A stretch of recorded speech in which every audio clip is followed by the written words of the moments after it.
Yeah, baby. Wonder if all my bad decisions get accounted in the algorithms. No statistician could dissuade me from my bigger vision. I know my occupation's quite an unlikely place in this world to occupy and talk about upon a daily basis. Our information's predetermined by some biased business. We all in sermon to silicon that push out lovely neighbors. I'm done with paper chasing, think I'm on to bigger banquets. This that full circle, new wave, energy on a Tuesday. Turn a blue day to a bright hue, yellow with a smooth A in hair, extra fruit the brain. You can't move me. The music is man. It's a con job, but it's grand. I'm blessed with a great hand amongst many that stank. And yeah, it took some hard work, but blind luck play a huge role. And they say that it don't, when they feeding you fool's gold. And if I know one thing, the truth's home. Even if it's a tough thing to swallow, an even harder thing to hold and truly know without a doubt while on the globe. And even though that seems inherent, it ain't always so apparent. Dangle carrot, you ain't always gonna get it. But don't worry, it's a pretty February in a year with more to carry, and more days is yet to come under the sun, taking the ferry to the city where the moment's extra pretty, like the people, like the idea that I keep inside my brain that isn't equal to the real world. All that stress ain't saving me fear though. I swear to God I'm trying.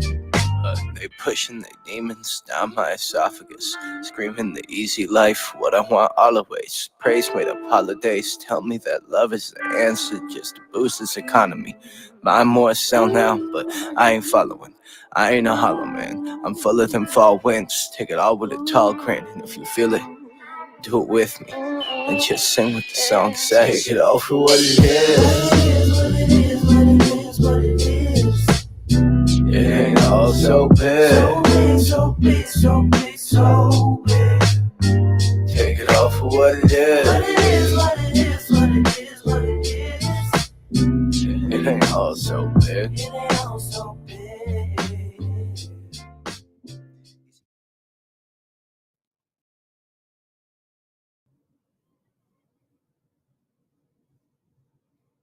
Hello, hello, hello. Hey, everyone. It's me, SB, and it's another Good Friday. Dearly beloved. So I am so glad that I'm here today, able to do a show with you all.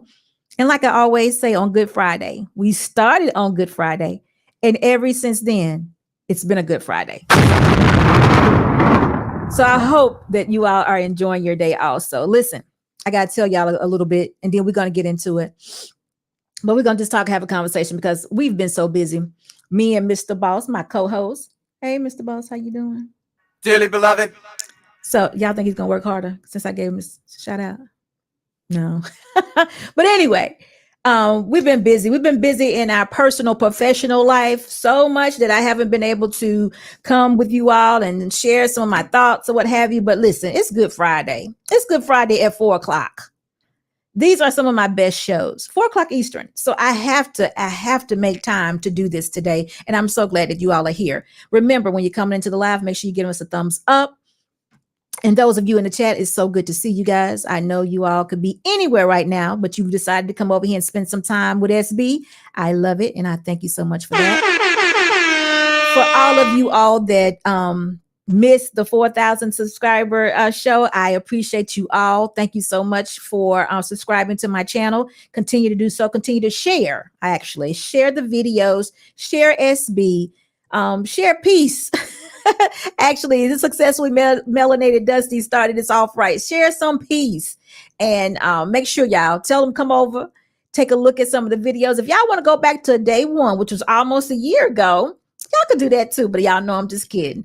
But if not, y'all can just keep up with me now. I'm going forward. I got some good messages I want to put out there, things I hear, things I just want to share. It's all to make us the best version of ourselves. And I'm going to stick with that. I'm going to stay in my lane. And I'm going to stick with that. And dearly beloved. Shots fired. Who is Mr. Boss? Mr. Boss went off on his own. Excuse me. Mr. Boss went out on his own for that one. I don't know, y'all.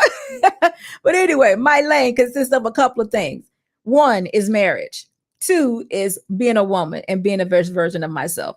My husband is here also, so y'all know I do kick a lot of things off of him. So men, we offer things to you all too. What that thing is, it's a warning sign. Be careful. And we're here to let you know what to look out for. If you're thinking about being married, becoming one with a woman, and all of that. Women, we love you. We want you to be the best version of yourself. And you want to be a wife, and you want to be, if you want to be the best version of yourself and you want to be a wife, we can give you some hints and some clues on how to do that too, and to get you a good husband. So that's what we're all about over here, beloved. And we're gonna stay right here in LA until the Creator, God Himself, say, add this, put a little salt and pepper on it, whatever He tells us to do. We're gonna stay right there because that's what we know. So, with that being said, again, thank you so much for being here. When you're coming into the live, make sure you give us a thumbs up.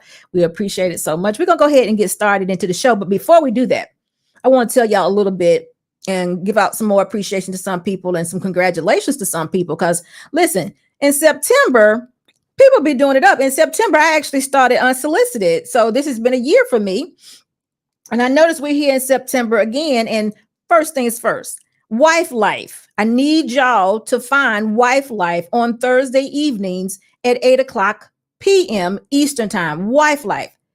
It's going to be, I think this week I may be hosting, but don't listen, we're going to let you know. But Wife Life, look for that. It's a group of women who are wives. And we're just talking about some of the things that we went through. We're just sharing. We give an example. So guess what? We'll never hear another woman say, I didn't nobody tell me that. I didn't have any example. I never saw that. I'm telling you, somewhere you can go right now to find an example of wife life.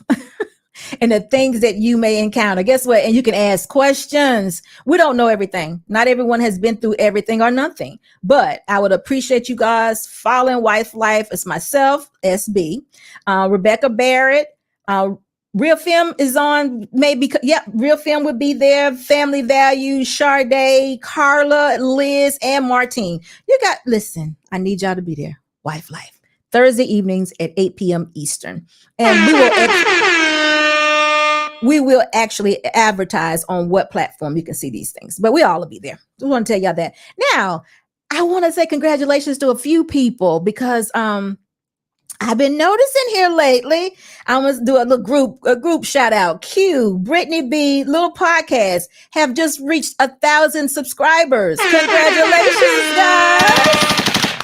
They have reached 1,000 subscribers on their new YouTube channels. And listen, y'all do your thing. Do it. Continue on.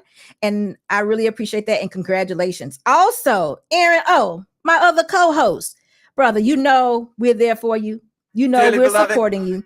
You know we sit there and we watch and we listen. And you're so smart. And your topics are just, So it's coming soon, brother. Continue to do your work. But you know I'm here for you. Aaron is my other co-host on I Choose You, and it's coming too, guys. And I know we got busy. But hopefully, y'all.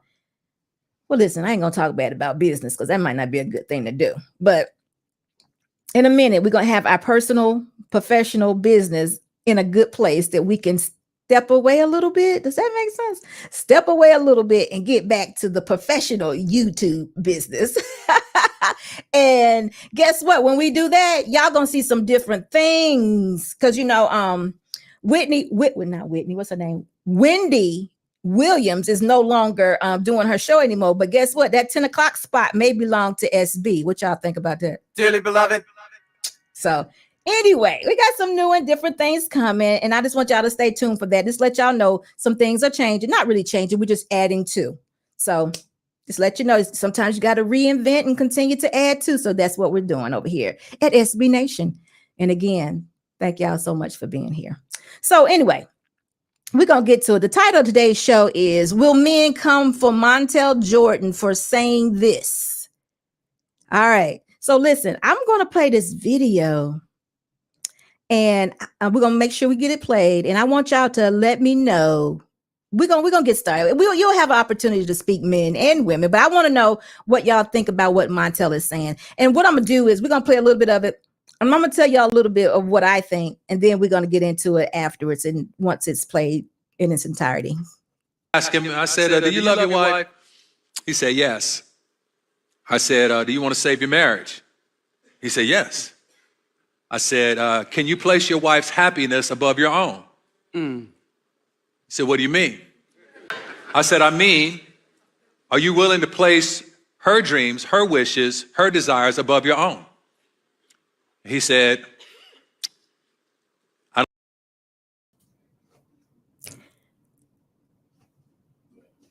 All right, so listen, guys.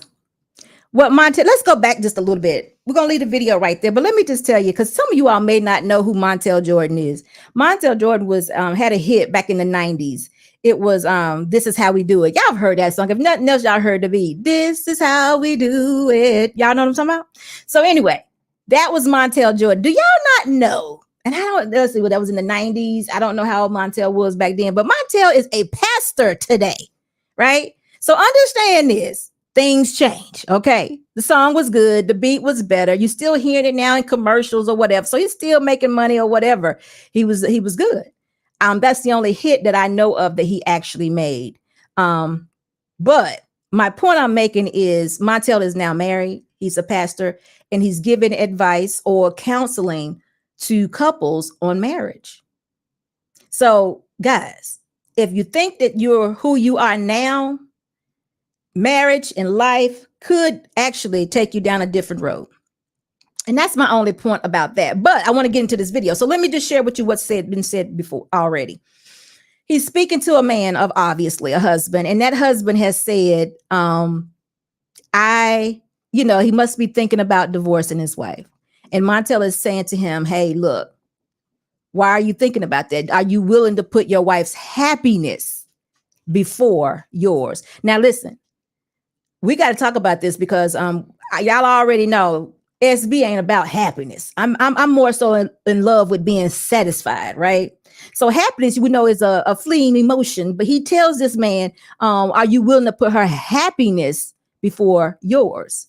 And we already know, to me, that ain't a real thing because happiness, again, comes and goes. And then he goes on to ask him, are you willing to put your dreams and her aspirations in front of yours? And the man said, what do you mean? Because remember, he's a man. Why would I do that? I'm purposeful. I'm here for my wife. And again, I don't know nothing about this man, y'all. I'm just basing it on what Montell has said thus far. And then he says, are you willing to put her dreams and her aspirations before y'all? So y'all know who I am. In marriage, I solely believe when a woman says I do, then her purpose becomes being married and being a wife to that man. So y'all listen on. I don't think I can do that. I say, you probably won't stay married then. God tells us that the greatest among us shall be the least among us. Yeah. Great doesn't always mean being first. That's why God has us open doors and pull out chairs, because these actions require somebody to decrease. And if you understand that, decreasing actually propels you in the relationship. Amen. Oh, y'all know I'm one of them women that I love the opening of the door, pulling out the chair and what have you. He used the word decrease. But I got one word that is much, much better and hopefully maybe easily understood, and it's sacrifice. And men are very sacrificial, or they should be in marriage, because pulling out the door, it means that you're just sacrificing going through the door first. That's all it means. It doesn't mean that you're lowering yourself, that anything is being taken away. It means none of that. It just means that you are the head servant. You're serving your family. You're serving God. You're the servant. You're sacrificial. And when I say you're sacrificial, you're my protector. Like I say this, and Bolo, I got this from you, Bolo. I'm using your analogy. Think about it, guys. If somebody ever breaks into my home, my husband's going first. I believe my husband will stand in front of the bullet for me. So he just sacrificed himself for me. So for those of you who thought this might have been about the woman and her happiness, it really is not. It's just telling the man the divine order of marriage. That's what it is. He's more sacrificial. And it doesn't mean that he's the one that needs to be forgotten about, disrespected, and all that. It just means his sacrifice for that family, for that woman, will propel him into the highest position to be submitted to and respected. Now, I don't know where they do that, but somewhere around here, I've been hearing things different. It doesn't quite sound like this. So again, let's don't get caught up into what Montell is saying as far as happiness, because that's nothing but an emotion. Y'all know how that go. One moment we'll be good, the next moment we won't. Y'all, we women. All right. But let's get into what he's actually trying to say. Men, your sacrifice that you give for your marriage, for your wife, for your family, will propel you to the position that you want to be in. It'll keep you in the position as a king or the head of your household, and you will receive the respect and the submission that you want. Dearly beloved. So don't give up opening the door. Don't give up pushing in the seat. Don't turn your back on it, because being the one that sacrifices is the one that gets the respect. So, excuse me, y'all, that is exactly what he's saying. And never, I've been hearing so much here lately that women and men are in competition. I'm telling you guys, if there's a woman that is in competition with you, consider that a red flag. She is not the one that is ready at that time to be married. If a woman resists you as a man, pulling out her seat, opening a door, or if she's not thankful for that, again, that particular woman is not wanting to be a wife. Hey, Bobby. So again, I'm just saying to you, because we're getting this mixed up. We're getting this mixed up. But let me read this super chat before I go on. Black Man Unfiltered. How are you, Black Man? I miss you. We ain't done nothing all week. I'm telling you, I'm about to flush my business. No, I'm not. Just kidding. But I do miss doing our show on Monday. But we're going to get back to it. But thank you so much for your $10 super chat. And he says, welcome to SB Church, where the guest pastor Montell Jordan, this sermon was free. But that super chat and the offering goes to Montell and SB. Play the praise music, DJ Boss. Give me mine. Going up, need no decline. Money line. I'ma run it every time. Give me mine. Going up, need no decline. Yeah. Thank you so much for that, Black Man. And again, y'all, I'm sharing this with you because I'm speaking to people that are wanting to be married, that are in long-term relationships, or that are married. Hey, Miss Fancy. Oh, so I'm getting excited about you. So these are the people I'm speaking to, because marriage sometimes gets very tough. Yes, resisting politeness is a huge red flag. This is not a normal behavior. This is what Luke Hazley, you are so right. And I just need men to see these little things, because sometimes I don't know for sure, that men have gotten real, they're drawing the line in the sand, and I'm not going to open the door. But guess what, guys? Keep doing what you're doing as men, so you can find the woman for you. Because if you're drawing the line in the sand, then the real her is not being seen. You can't live your life with a woman that is not a wife. It will be such a difficult life.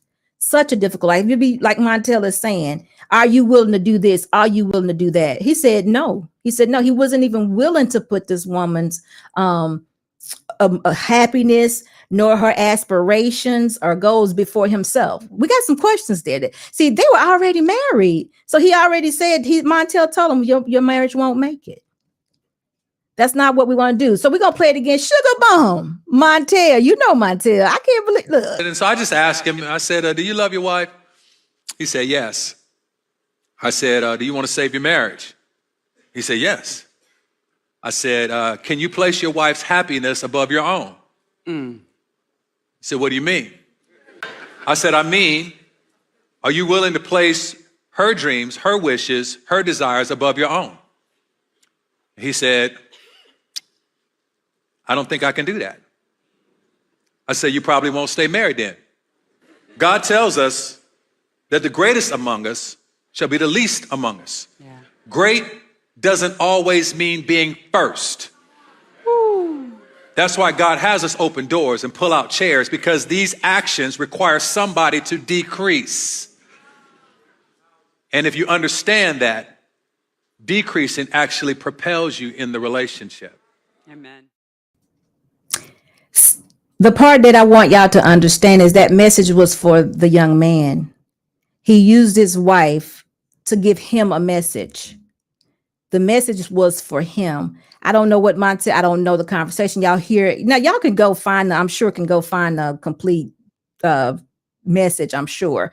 But in that little snip right there, he used the wife to tell the husband that he needed to be in a certain place of sacrifice. He used the word decrease, but he's just clearly just stating to him, you are the head servant. You're there to serve. And he used God. He says, God tells us. So in other words, your communion with God, you should have picked up on that you are the head. And these are things you have to do in order to remain in a marriage. And just because you're doing it, just because you're sacrificing, just because you're being selfless, it doesn't mean that you're below anybody. It doesn't mean that you're losing. It just means that you're being propelled to the greater position. And in that position, you get from that marriage what you actually need. For him, he needed to have respect and submission. For her, she needs to have love. And that's what he was doing. That's the message in Montell's message.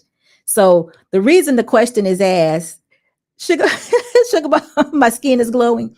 Thank you.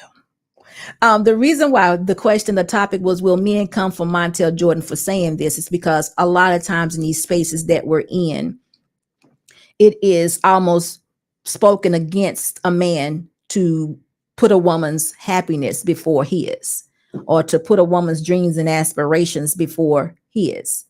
And that's what we were thinking. Okay, are men going to hear this correctly? Are they going to come against Montell for saying this? Are they going to hear the messages for it, what it is? So that's what we want to take away. Did you hear the message for what it is? It's okay for this woman to think whatever. It's okay for her husband to receive. It's okay for her to do whatever it is he wants her to do. Remember, it's he wanting her to do. It's okay. But guess what? He couldn't do it. He was saying, no, I don't think I can do that. So what did he just say? He drew a line in the sand and said, I'm no longer sacrificing for my wife, because if I do that, where does that leave me? He had no idea that left him on top, that propelled him to the top, if that was something that he could do. Now, again, y'all know me over here at SB Nation. I tell all women, once you say I do, your career, first and foremost, is being a wife to your husband. First and foremost, that don't mean you can't work or have another career. That don't mean you can't have a job, whatever it is that you all discuss. But your first job or a career or purpose is to be a wife. And your husband would be that person that says, okay, this is what we need right now in our family. That would determine what your purpose is at that moment. Once you say I do. Now, I strongly believe that. Now, if there are others that don't, I want to hear. I want y'all to tell me. Celine, hey, Celine, how you doing? How do I convince my parents about online dating? How do you convince your parents? What you mean? They're probably asking the question, is it safe or not? Ooh, Celine, I don't know how you would convince them. I don't know what you're convincing them of. I would say be careful. I would too. Be careful. But again, what it's saying is that in marriage, we're very sacrificial. We should be. But again, men, it does not it propels you to the top. That's what it does. So always keep that in mind. Always keep that in mind. I think sometimes we think that if we're doing for the other one, we're losing. And listen, guys, it wasn't, I didn't get all this yesterday.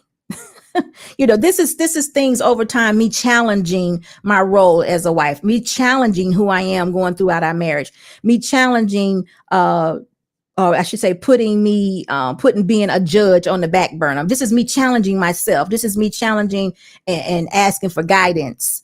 Me talking to my creator saying, okay, I don't understand. What are we doing right now? Why am I doing this? And this is just me now sharing with women to say, listen, this is what it takes.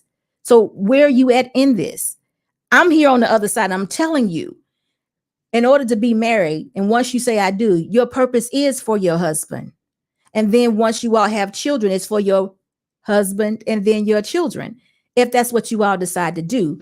But so often we go into these things thinking that our purpose is our career. And as a woman, once you say I do, it isn't. Now y'all can, beat me up about it. I want to hear what you think. I just think it's an order to it. I'm not saying you can't have a career, because y'all know I have one. I have one. But there is a divine order to what you do and how you do. And I think that that's what we need to understand as women. As men, I think that you all need to know we don't ever allow us to keep you all from being the men that you're supposed to be. Just because we got a group of women over here that decide to twerk on the highway, doesn't know or recognize a gentleman when they see him, opening the door, pushing in the seat, placing their order, whatever. Just because you see that sometimes or you've experienced that, don't allow that woman to keep you from being the man that you are. Don't allow that to happen. Continue to be that man, because you'll find a woman that responds perfectly to that. And then you all can be together. But don't not do it because you have people that don't respond correctly. And women, when you have a man that does that, that man is actually in order. He's in line to what he's supposed to be doing. Now, I'm not saying he's perfect, but he's got an idea of what needs to come next, because at that moment he's sacrificing himself. He could have went through the door first and left you back there, but no, he decided to come open the door and allow you to come through first. So always keep those things in mind. And again, isn't it crazy to see that Montell back in the 90s, this is how we do it. It's a pastor now. So again, your life can change. You can grow. We learn things. We're not the same people that we were as teenagers or as young folks. We're different. And I was glad to see this. I was very glad to see that he is now a pastor and he's now giving advice on marriage. So, sugar bum. So I should put him first and he should put me last. Now, sugar bum, I don't know how you got any part of that out of what I said. But I'm going to try to read this again, and I'm going to read it slow so maybe I can understand it better. Sugar bum says, so I should put him first and he should put me last. You trolling right now. Like I said, the man is the head servant. He's there to serve his wife. He's the more sacrificial. He's the one that will take the bullet. He's the protector. He's one there to protect. He's the one that would open the door, and you're the one that would walk through. You would actually give him respect and submission. So I have no idea how you flip that around. That may be how you eat here. I don't know, but we're not going to create over here. So I appreciate you though. I know, isn't it funny? She's funny like that, but Sugar Bomb, we appreciate you. But again, is this something that is easily to be said, but hard to do? Successful Millionaire. Oh, let me read his. Sugar Bum, I heard you were cutting up over here. Yeah, do I need to put her in timeout? No, don't do that. Successful Millionaire Dusty says, many people run to the church when their circular popularity gets low. Stop that. Why would you say such a thing? Maybe he was actually called to pastor over people and deliver the word of God. Y'all are a mess. Y'all go in real hard on people. I tell you, what y'all be saying behind my back? I wonder. Lawrence says, as an unsolicited security boss, I have a joke for you. Okay, I'm ready. Why is it bad? Why is it a bad idea to get dressed with a Pokemon around you? I have no idea. Because I get you. I mean, y'all are outrageous. Y'all are something else, but I appreciate y'all so much. Y'all know y'all be having me laughing when I come back and think about what y'all have said and some of the comments y'all make. Y'all keep me going. So I appreciate all that. So again, I want you all, if you want to be married, if you want to be married, if you are married or in a long-term relationships, I'm speaking to you all. I'm letting you know that there is a way that you could make it to 27 years. And it could be a way that you could still love your husband and all of that. So another part that I want to add to this, because I mentioned it a little bit on Friday, I think, but y'all know I was running on Friday. The second part I want to add to this is that I commented, I've been looking at TikTok here and there because I want to see different videos that I can respond to, because a lot of times there are people on there with terrible information. There are a lot of women on there that are complaining. there's a lot of stuff going there that I can maybe respond to just to get some content for the channel. So I said I saw a young lady last week. Excuse me. She looked like she was a very sincere, professional woman, but she looked like she was almost just beat down with frustration because she was complaining. She was saying that, oh, I got to do all this work. I got to do this. It's almost like I have another child. And she was just complaining. And guess what? I've heard for many, many, many years, these types of complaints from women. And ladies, I am charging and challenging you all to stop complaining. Stop complaining. Okay. Dearly beloved. Now listen, I'm not going to put it all on y'all because I got a husband over here too. Dearly beloved.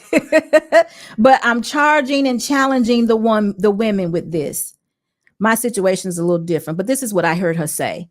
She's working a full-time job. She got to come home and clean the house or make sure the house is straightened. She has children she has to feed and her husband also.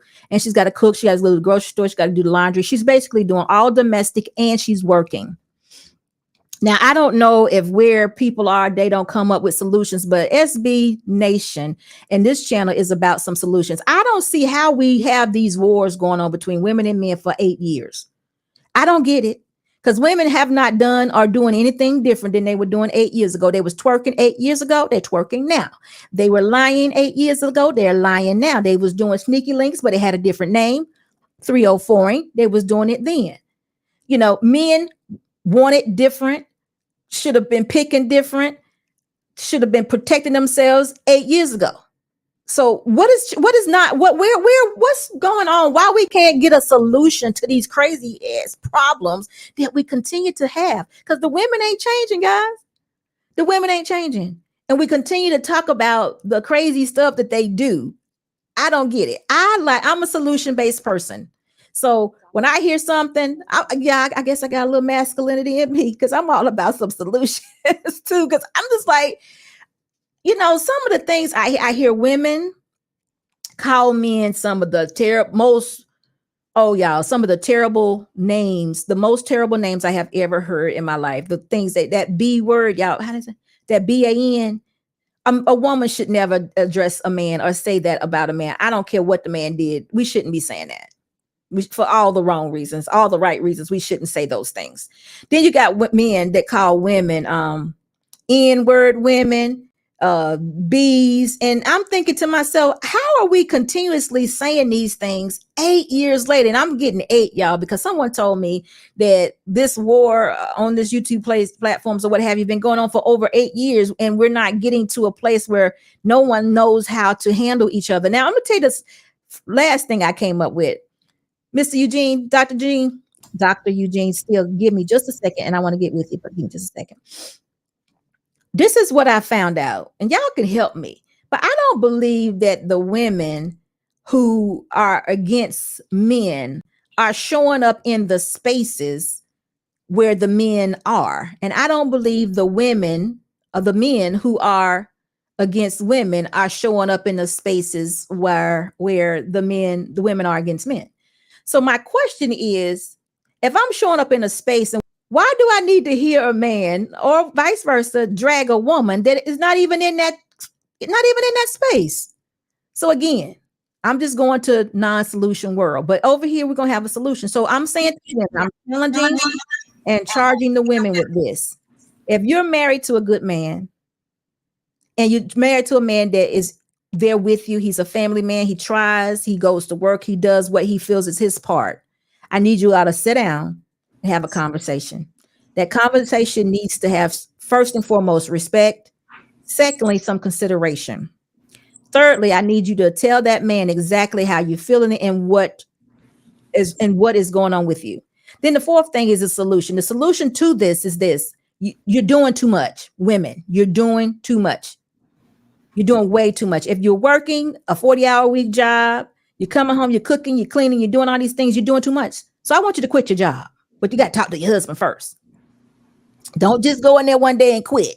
Talk to your husbands. Y'all get the plan y'all was supposed to have in the beginning that y'all totally forgo. I need y'all to go back and create that plan, because remember, we tell you all the time to get your plan going in. But since you did not get a plan going in, If you're so frustrated that you got to complain on the TikTok about your man, get that plan.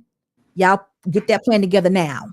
Hey, Sherelle, once y'all get that plan together, I need y'all to follow. And that plan should consist of some downsizing. So if I got the $400,000 house with 5 bedrooms, I may need to scale down to a 3-bedroom house with a $200 or $300,000 house with 3 bathrooms and 3 bedrooms. Because I only got 1 kid. Maybe I need to downsize a little bit. And then I need to maybe look and see what's out there in the yard. Okay, do I have a car that I don't need? Or do I have a practical car? Whatever the situation is. And I need y'all to downsize, because what happens is this. The women, because they feel like they need to have the 5-bedroom house, they've negotiated with the husband and said, listen, hey, I'll work this job and I contribute $2,000 a month if I can have this house. But what you just did is you put so much pressure on your marriage that now you're on the YouTube or the TikTok every day complaining about your marriage. Now, I must much rather have a smaller home and a good marriage. I want to laugh with my husband. I want to have fun with my husband. And if it requires me giving up the $500,000 house in the Hellcat or whatever I'm driving, if it requires that, then I'm willing to do that. And I want all the women who are complaining about their life and their husbands and what the husbands don't do. I need you to go back and I need you to get that plan and go talk to your husband. Y'all need to come up with a plan, you and your man together. So I need a budget. I need all these things rectified, because I'd rather you have a good marriage and be able to laugh and have fun within your marriage than complaining on TikTok about a good man. So that's all I wanted to say. Hey, Dr. Steele and Dusto, how y'all doing? Yeah, I'm doing fine. Good. Dr. Steele, what you got to add to this? Well, it sort of reminds me of what I said a while back. Mm-hmm. If I allow a woman to work, it's got to be something that she's very passionate about. You know, it comes. See, if both of us have dreams, right, one should not hinder the other from having the dream.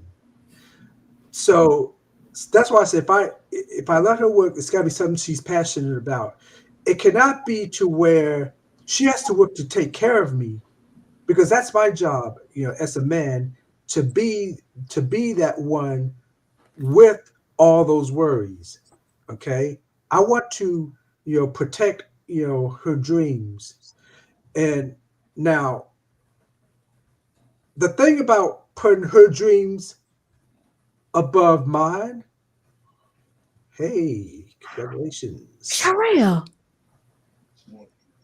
Oh, okay. I'm sorry, y'all. I'm sorry, Dr. Steele. I was listening, but that just caught me. That surprised me. I know. Oh my God. Okay, I'm sorry. I'm back now. Shout out to Sherelle. Yes. Shout out to Sherelle. Sherelle, 24 months. It can happen. Oh my God. 24 months. Oh, okay. But listen, we're gonna stay right here for just a minute. Dr. Steele, let me say this though. And I'm saying this I'm talking to the women this way because I often hear from men that women are the ones who want the larger homes. You know, we're the ones who want the marriage, the elaborate marriage and all of that. So I'm saying, if these are things that we want per se, and it's costing us to later on have to complain about you all, I need somebody to sit back and say, let me, you know, look at myself and figure out where I've gone wrong and correct this. Because when I'm hearing you guys coming in and y'all talking about both of you all, I don't have a plan for this. We're going to do this. We're going to do this. Dust over here. I'm going to buy this house. We're going to do this. I'm going to put this woman this place. I'm going to do this and I'm going to do that. That tells me that this woman complaining like this on TikTok, there was no plan. Her husband just said, babe, do what you want to do. So now she's on TikTok and she's basically hating life. And this leads to divorce because nobody can come in logically or rationally and say, hey, let's see what we can do. Because believe it or not, women get into a space where we feel like we have to live a certain way. I gotta have a 5-bedroom house. I gotta drive this kind of car. You know, we get like that. But guess what? This man is not complaining. This woman is the ones complaining. I don't know if you even watch TikTok at all, Dr. Steele, but I mean, you can, about for me, every 10 videos, there's 3 of them complaining about cooking, cleaning, and taking care of their families that they created. So that means they created them with no thought intended. They just did it. Now they're mad at the man because he doesn't contribute enough. He doesn't wash dishes. He goes to work and come home, take a shower, and sit down. Yeah, and I hear a lot of this, on these YouTube streets as well. I hear a lot of this, and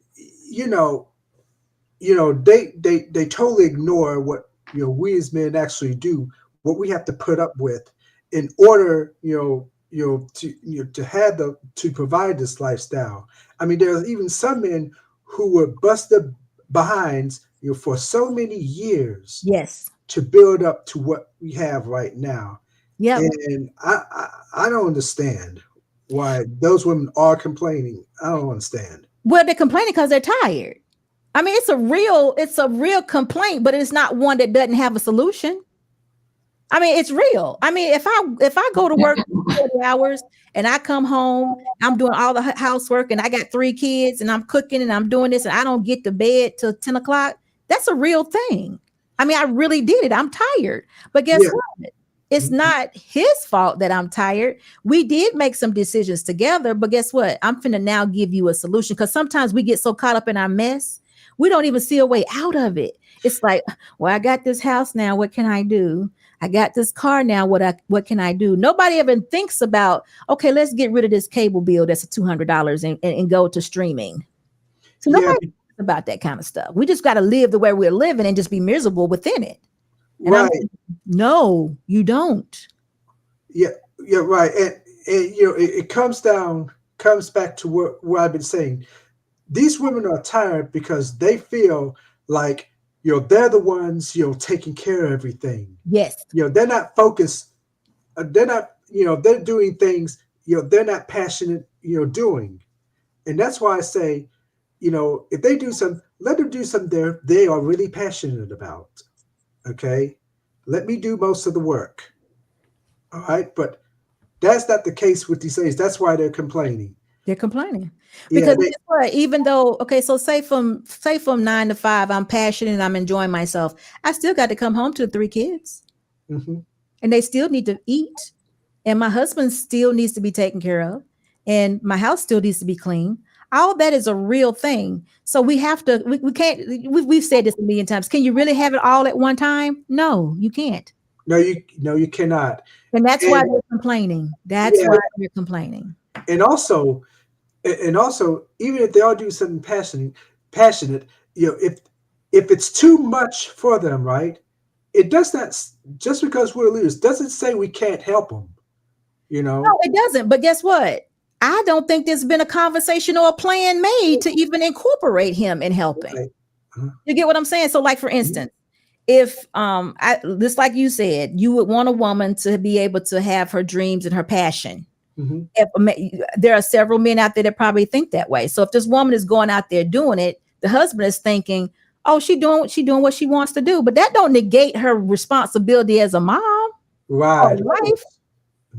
It has nothing to do with him. She still got to do her part. And this is where the problem comes in.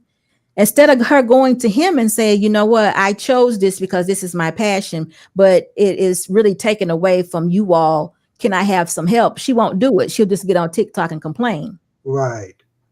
Exactly. That's a woman trying to have everything, and we can't have everything, not all at one time. Just making excuses, that's all. It is. So it's time out for that. But a big part of it, I believe, and y'all, I don't know, I have to talk to women about that. A lot of women don't see it this way. They don't see it as, oh, me downsizing can help this. Yeah, because not so much money would be required, or me quitting my job would change the situation. Absolutely, because now you're at home and you can cook for your kids, make sure your kids go to school bus, whatever it is, cook for your husband, prepare the home.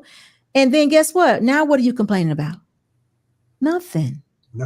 So then it'll probably be something else. But let's read this. Luke Casey20 says, thank you so much for the $5 super chat. So Sheba Dog saying, good job while raising the thumbs up. Thank you. But Dr. Steele, I'm gonna come back to you. Dusto, what do you have? Do you understand what I'm saying about this? You see, do you understand the challenge I'm giving to women that are complaining? Um, well, I assume you're saying these women are married. Oh yeah, married or even in a long-term relationship that looks like it. I'm assuming they are. I mean, I don't. Do you think somebody get on TikTok and complain about a boyfriend? Just maybe. You're right. Nowadays. You're right. I'm addressing it as they're married, though. I'm addressing it as long-term relationships, getting ready to be married or being married. Problem is, what did they agree to? Let's just say these women, they really do deserve it all. Or they really want it all. And the guy got to make 200 grand and pay and take care of everything. If that's the case, why didn't they marry a $200,000 man? Obviously, they were unable to attract that. Maybe they weighed too much. Maybe the wigs. I don't know what it was. They couldn't get that man. So they got Sam. And Sam is an average guy. Why'd you marry him? Then the other question is, who in the hell is telling these people that they can have everything they want? I know Montell Jordan's doing it. I know the pastors keep doing it.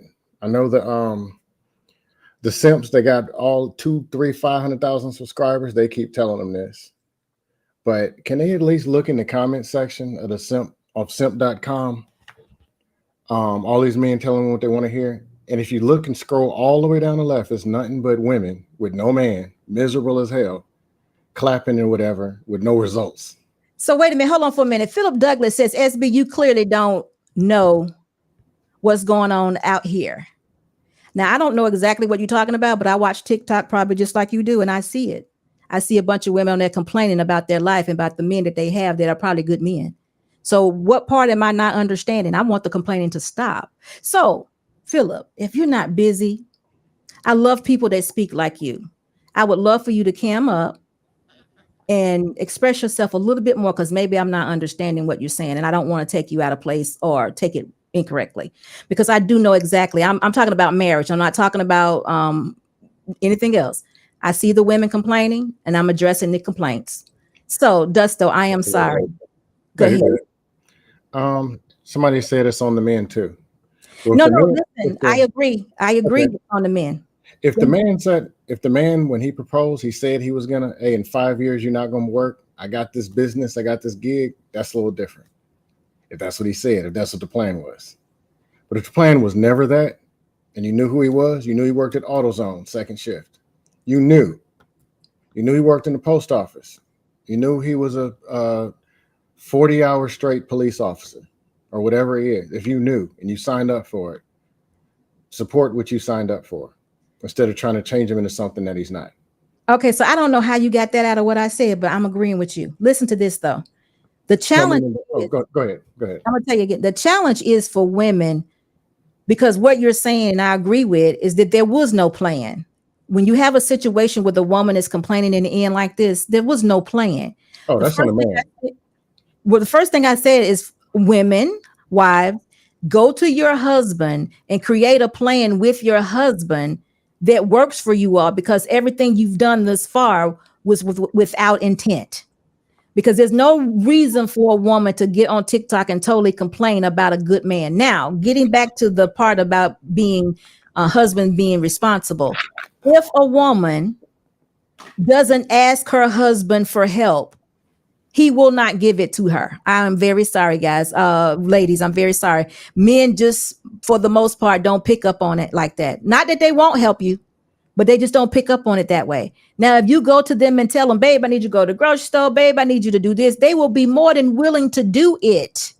But they will not do it unless you tell them to do so. Some men can see and others cannot. I don't know what kind of man you got. Not all men will pick up on that. This, again, is why I say, go back to your husbands with a plan. You all make a plan together so y'all can be on the same page, because you're not on the same page. Because if he's a good man, he's going to help his wife. But if he has agreed, like Dr. Steele said, babe, if you want to be a psychologist during the day from 9 to 5, I'm not going to go ahead and do that. And if your money as a psychologist, along with my money as a, what you want me to be, Dusto, just a regular guy, if this affords us this $500,000 house, okay, but I'm still the regular guy. So we got this $500,000 house. because you're a psychologist and this is what you wanted to do. And I agree with you. We're doing it. She can't complain, Dusto. She cannot complain about what happens. You know, she can't complain about being overworked. She can't complain about it. She shouldn't be complaining because these that she brought upon herself. Like you said, if she married the regular guy can maybe buy the $200,000 house with the 3 bedrooms. You know, if you want your marriage, then you work on your marriage. If you want your career, then you have to make a decision. I don't know who told who that you can have it all at the same time. I think they should live below their means also. I mean, how about 320 instead of 400? Leave you a safety net in case you got to take a job. I don't operate like that. I would rather have a good marriage than to worry about some earthly possession that I can't take with me. I want to be happy with my man in my relationship. You can build and get you don't have to start off with the $500,000 house. You can start in the $200,000 house. Then guess what? A mortgage is good about 7 years. You sell that house in 7 years, you might make $50,000 to 100. Sell it, then get you the $400,000 house. Same there. Sell it, get you now you're at $500,000, and you've done it off of the money that this house, the asset of your home, how it's appreciated over the years. That's how it's done.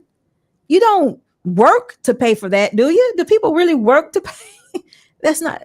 Anyway, if you do, then we need to talk to somebody in business and in finance, because your home should be paying for each other. This is how I see it. You should be keeping your money and investing it somewhere else. You know, having a $3,000 mortgage ain't cute. Security boss, 2 problems as far as the solution part. One of them is so many people were taught so much junk. It's out of control. And it's still being taught, like stuff that doesn't even make nothing even close to sense when it comes to even being in a relationship. Just trash. The other thing, people don't listen at all. They do what they want to do. Okay, so Dusto, let's go back. Let's go to the first thing. Mm-hmm. I don't care about what people are being taught. I know for a fact we were taught wrong. Mm-hmm. I'm with you on that, but I'm not going to live in dysfunction all my life. And I'm not advising anybody else to do so either. Dearly beloved. That's who I am. That's the message to every day for me. Once you realize something is not working for you, you need to change it. And you need to go seek for the correct information to do so. Now, anybody who wants to continue to live in dysfunction, hey, that's on you, but I can't do it because now I know better. That's how I started the show. Women can no longer say that I don't have an example. Nobody ever told me. None of that, because I'm here. I'm not perfect, but ask the question. I will think about it and come back with something. But just to live in dysfunction because it's something or a desire in my heart or the way I want to do something, that's crazy. I'm not going to live in dysfunction anymore like that. What I'm saying is some of them are actually looking for answers. Okay, well, that's good. They're not, and they go over to the 350,000 subscriber and they're telling them the Montell Jordan stuff. They're telling them the other stuff, or the pastor's telling them that they're reteaching the wrong stuff. Well, listen, as far as Montell go, everything about what Montell said wasn't incorrect. I would just say he used the wrong words. Happiness. Hey, what is that? That's nothing. That comes and goes. Nobody should be even getting married for that. Decrease. That's sacrifice. But the entire thing about what he said wasn't wrong. Sugar Bomb said, SB, these modern men are rude as hell. You don't be out there here. You know what I do? Sugar Bomb, I was with you the other day when some of them were being very, very rude. But let me say this to you, Sugar Bomb. You need to know who you are. And I know you got a husband. I think you have a husband. I think I've heard you say that. If you are good in your marriage, be good. Just pay attention. If you can help somebody, if somebody says something that is totally off, correct that thing. Don't let it go. But as far as the rudeness and the cunning or the curt of the words, don't worry about that. Don't even worry about that. I think that's YouTube play. I think the wigs from that picture she got. I think that's YouTube play. Don't worry about that. But if you're a woman that is married, you got a message. You got something you can help somebody with, because this is where we're trying to get. You know, so I mean, I don't know. Sugar Bomb, I'm expecting more from you than that. Who cares if somebody talks rude? They're not talking to me. They're not talking about you. Oh, I'm not married yet. Okay, same difference. When you get, if you somewhere and they're talking rude to the point that you can't even hear the message, you need to leave. I mean, there's places I don't go because of that, because I do expect men to respect me. I do. Again, like I said not too long ago, if I really, and Duster, you can help me with this. Do women who are these modern women that don't respect men, do they show up on panels like mine? No, they hide in the chat. Right. So do you think that you would need to be disrespectful or talk rude to that woman, knowing that this wishing or thinking that woman was in the chat? One more time. Do you think, okay, do you have a reason to talk rude right now, to be rude? Oh, no, I'm just clowning. She's been trolling me for 6 months. No, Dustin, I'm asking you no, I'm asking you not about her. I'm asking you a sincere question. I'm just clowning. Honestly, I'm not rude to women. Women aren't really rude to me. If they are, I don't talk to them. No, I wasn't really talking about you, but I'm saying to you, listen to what I'm saying. I go to platforms sometime and right away I'll hear men talking negatively about women. And I don't even think women in that space are the ones that they should be talking to. Agreed. So that's the question. Why does that go on? That's what Sugar Bum is saying. Why is this happening? You think? The men got problems too. Okay. See, Sugar Bum, you heard it. But if it's too much for you, just excuse yourself. Don't listen to it. Yeah. But I don't think it plays a huge role in it. But because sometimes even in the rudeness, there are good messages, because sometimes these things are real. And that's the part that we're listening for. Clement Gray says, I'm sorry, I was going to read that. My ex told me I was good man, just not good for her, and moved out the state. Wow, that's a lot. She did you a favor. Probably. You was a good man, but not good. Better now than 5 years in. I don't know if you weren't married to her, that was good. If you were married to her, hey, my heart goes out to you, because being married and losing a wife is big. That's big. Luke Casey Twin said, I think Dusto will apply the same energy that he's given. Right. I don't know. What about that, Dusto? Would you apply the same energy that you're giving? If someone was rude to you, would you be rude to them? In real life? No, I think she's meaning on the YouTube play. Just clown them. Yeah, I often wonder about that. I want to troll anyway, so this gave me a reason to. So you want to troll? Yeah. Hey, Big Bad Bull, how are you doing? But listen, getting back to the solution of what you said, Dusto, it doesn't matter if the listening part, that's a big deal. I don't know what that means. I don't know why people don't want to hear something other than dysfunction. I get what you're saying. And I get also that they're going to bigger platforms and receiving things that may not be a good balance or may add to the dysfunction. But what that says to me is that we just have to grow the channels where they are speaking the truth. Now, that may take longer. It may not ever happen. And again, those people who don't hear the truth won't get it, That's fair. No, I'm just saying that it exists. There are some people who actually want to know something that's right. Exactly. And they're getting worse messages. It's actually damn near depressing, because some of them actually want to be wives, and some dudes actually want to be husbands. And they come in some spaces, they hear certain things, they tuned out something that made sense, but they heard this about, these modern women are like this. That's the only thing that they stick on. And it's actually just nothing but a talking point. It doesn't even add up to nothing. Well, don't date women now. Go make the money. Then you got leverage. That don't make sense. No, it don't. Leverage is fake. But guess what, though? Wouldn't you say that person is not married? That person is really not ready for marriage? That person right there is really a little bit too immature to be married. Because when it's sometimes for a husband or a man to be a husband, that's a very direct position to play. There's no flip-flopping. He is determined. He has his mind on one thing, and that's he should have his mind on one thing, and that's being a good husband. If he's still doing that leverage and play and stuff like that, that means he's not going to find that woman, because believe it or not, guys, we sense or we feel who you all are. And if I think that you're not giving me who you are genuinely, you'll never get submission from me. You'll never get I love you or that respect for me, because I'm always feel like you're trying to win or trying to keep me down. Well, There's some always of them, competition there. some of them are doing it. Okay. There's a small percentage of people who actually are trying to do what they think is the best thing. Mhm. And what they're doing, that's that fake best thing, is wrong. And they don't know. Just like how so many women who've been taught, don't get married to your 30s. Go have your fun. Don't depend on them. They were taught that. They think it's the right thing to do. And it's a lie. The men are taught, don't mess with these man, these 304s out here in these streets, man. Don't marry. They're going to take your money. If you keep telling people to operate in fear, they can't get a reward. And then in that fear, let's say a man actually wants to marry, and he was told, go chase the bag, wait till you're 38. What's he going to be doing from the year 18 to 38? 38, and with who? Because he already scared all the wives away. That means he's going to run around with the craziest women, Right? and get ragdolled.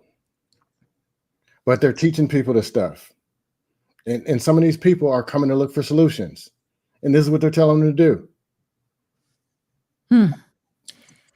You know, though, Some of these people, I don't know what happened, but these people grew up and ain't no marriage nowhere to the left, right, up the street. Ain't no marriage. right. But there was divorce. So there's 5 negative things already. Nothing positive. So they already come in the hole.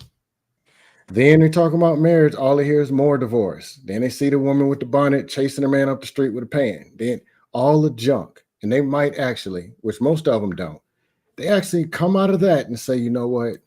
Something ain't right and I want to be with somebody. Then they walk into this junk and get told this stuff. It ain't cool. So do you think it's the spaces that we in? Because I'm telling you, I saw yesterday a very well-known YouTube content creator, has over 180 subscribers, 180,000 subscribers. He said, she's not making you happy, man. She's not making you happy. Divorce her.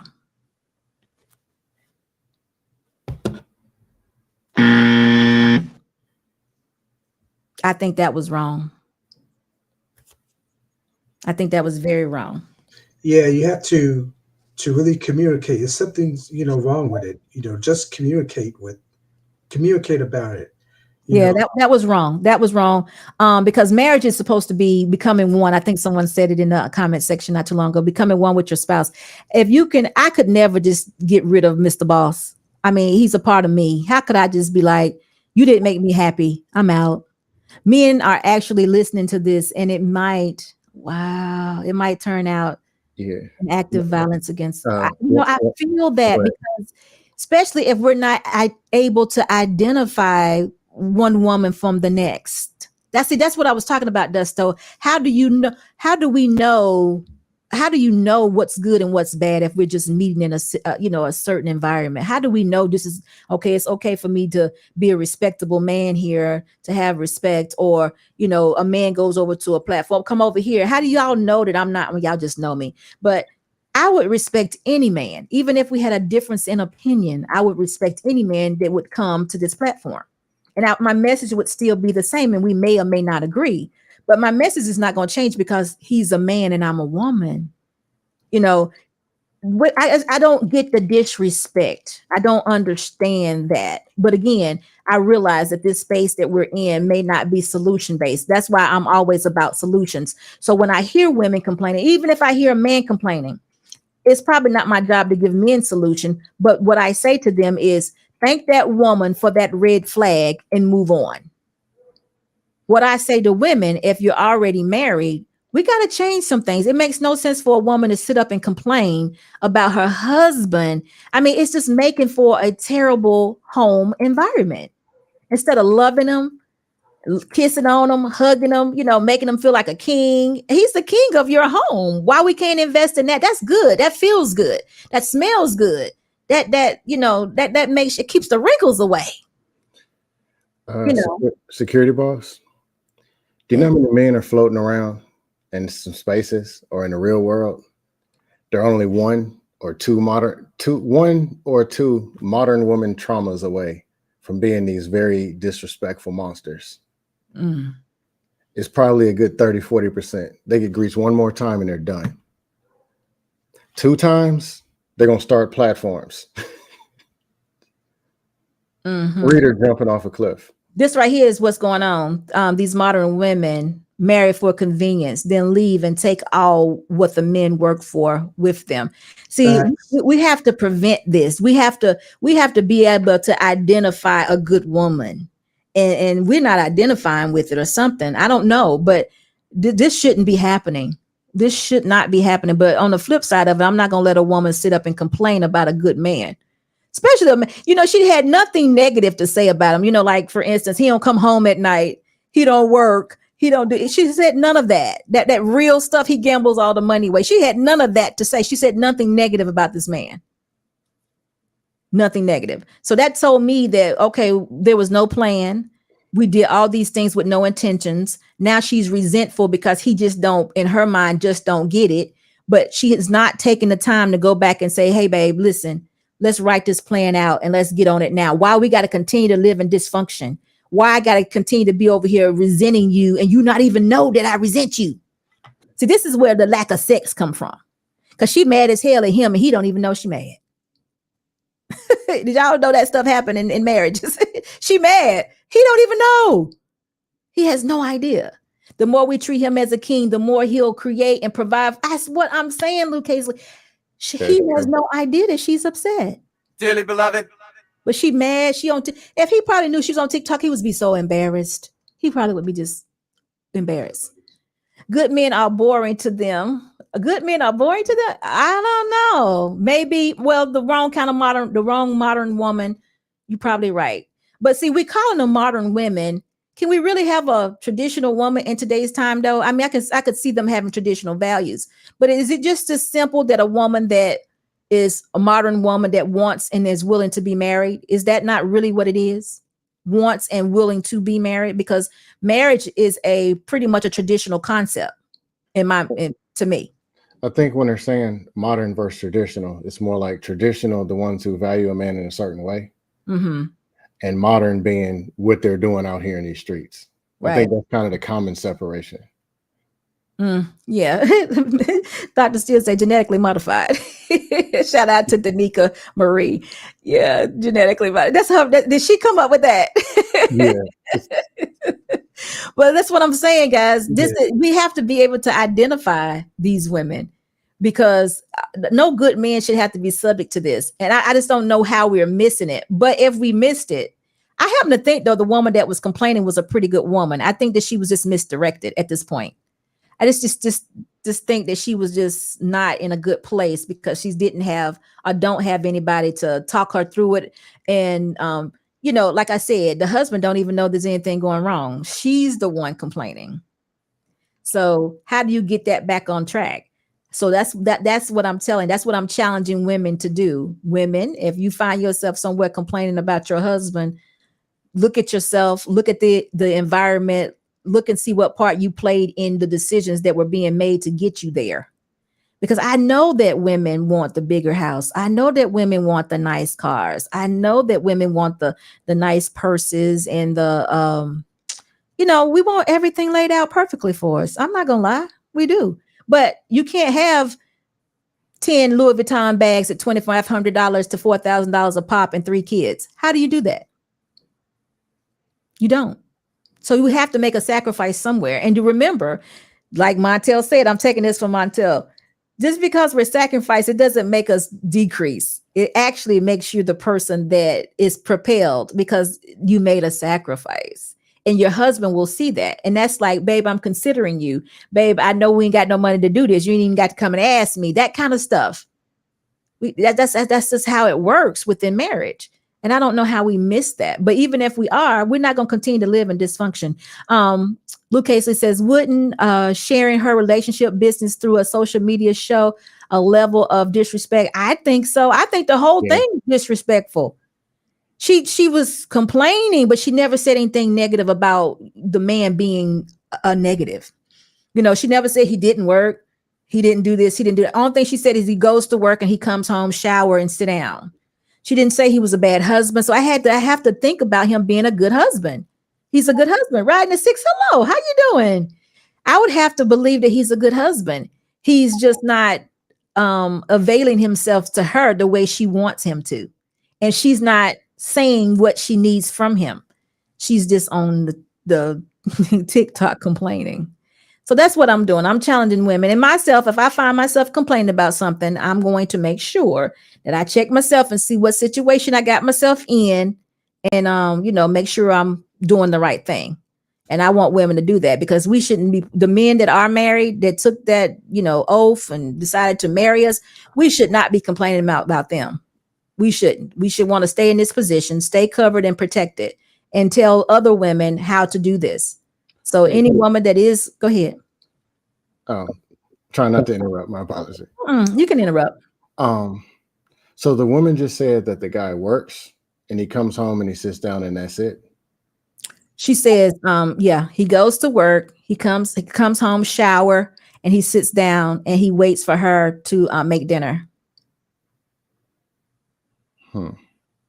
Now, this is what she put on the TikTok, but then she goes on to tell about all these things that she do. And she says she's just tired of it. Now, again, I don't know if she even one time went to him and say, babe, can you help me cook dinner?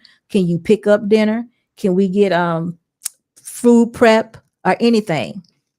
I don't know if she's ever went to him with any kind of suggestion on how that part of her life could be taken care of. I don't know. I can bet you that she hasn't. Because she never said, I'm tired of telling him the problem. I've asked him a million times to help me and he won't. You've heard women complain about this. Do you ever hear that the husband said, no, I'm not going to help you? Have you ever heard a woman say that? Well, I guess it's more missing to the story. Of course. But I just remember my mom telling me this. I was about 14 and a friend of mine, he was about 18. He's married now. It's like woman's married young or you're married, just married woman, husband, and then there's some monsters running around the house doing whatever.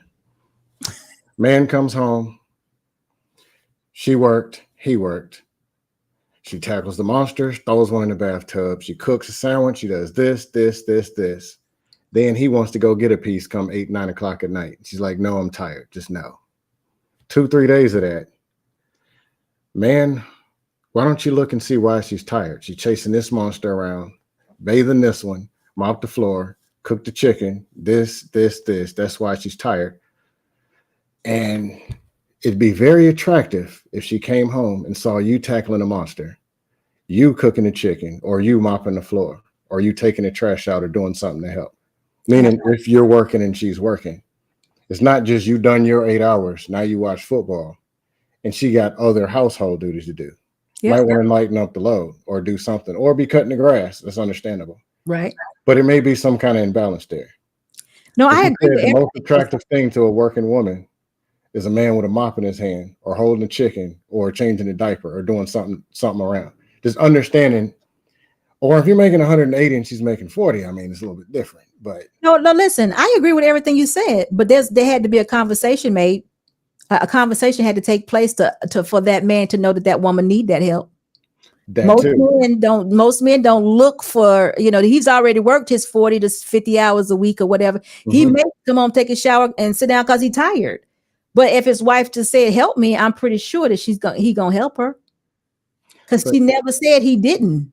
That's what I'm saying. Women don't communicate direct. People don't communicate well at all. Woman's not going to communicate direct, just like he's not going to understand by her. Come on, people. I agree. That's what I'm saying. That was my initial challenge. You and your husband go back and get a plan of how we go run this household, because there wasn't one. Because guess what? Another thing too, if we had a plan and we were intentional about it, they probably wouldn't have but one monster. But I bet you they got at least 3 monsters. Because monsters and require a lot. Unless 2 of them coming out at one time, I would only have one monster. that was a peaceful baby. I was the easy one to manage. Listen, one monster every 5 years. That's the best I can give you. Well, black man got like 8. Black man got a whole He got first the tune. round. Black man, how you doing? I'm good. I'm sunshine party cloudy. How y'all doing this evening? Doing well. I good. see you got your hair down flossing. Is it because it's Friday? You know what I'm talking about? You know, and, you know, if the white boy with the Jeep can do it, so can I. But anyway, what's going on with the White boy with you. No, what's going on? Listen, I gotta call and show my girl and Mr. Boss, DJ Boss, some love today. So I was just I heard Montell, and I'm looking at the people. I'm in the chat because I've been at work all day. I've been listening and watching, and some of the ladies in the or some of the people in the chat, disagree with him, or some people may disagree with Montell and what he said. But again, it all depends on what we talked about last week. A lot of people saying it's whatever works in your marriage. I ain't gonna get into that no more. But I think Montell is right. I think that when you're married, it's all about sacrifice. It's about you sacrificing for the person that you with and the person that you love and the person that you marry. You made a vow to that person, and you just got to keep your word. You got to be a man of your word to that person. Everybody. I know a lot of people in the world right now may have gotten divorced, and it's 10 years later, and you're still alone. You haven't remarried. You haven't got another man, another woman, and you thinking to yourself, "Dang, all I had to do was have a conversation with this woman, or all I had to do was have a conversation with this man.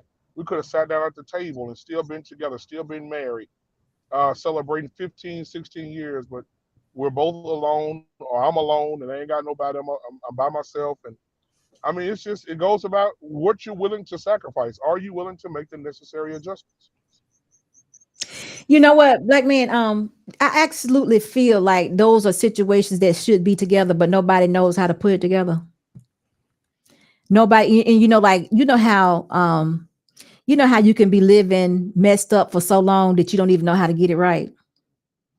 That's what they're going through. Nobody knows how to make that first step to say, you know what, I really should have stayed with you, or we really should have stayed together. Because then they still hold on to that pride. There's still pride there, because again, nobody wants that decrease. Everybody still wants to be on top. So they may not really be be ready, but they probably supposed to be together.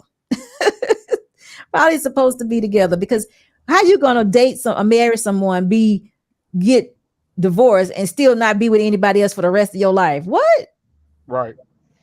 I don't. I already know if me and Mr. Boss would ever, I'm gonna get me another husband. I don't care nothing about no damn wall. Oh yeah, yeah. Well, I said that before. You get on here and announce, you know what, guys? Me and Mr. Boss are no longer together. Boy, your phone will be lighting up. Your phone will be on fire. I'm sure he'll have a wife too. I'm sure he will. Uh-huh. Yeah. You hear him. You hear this beeping, right? You hear he expressing himself through sound. Because I just wouldn't want to be out here in this world and not cover it and not have any protection. I don't understand why I would do that. That wouldn't be the thing for me. But anyway, so Black man, what about solutions to this? What do we do? Because what Montell did say that I didn't agree with either was the happiness part, but I understood where he was going with it. He was just saying, are you willing to sacrifice for your wife, willing to put her before you? And if you can't do that, then you probably won't stay married. Right. Before the solution part, I'm with you on the disagreeing with the happiness part.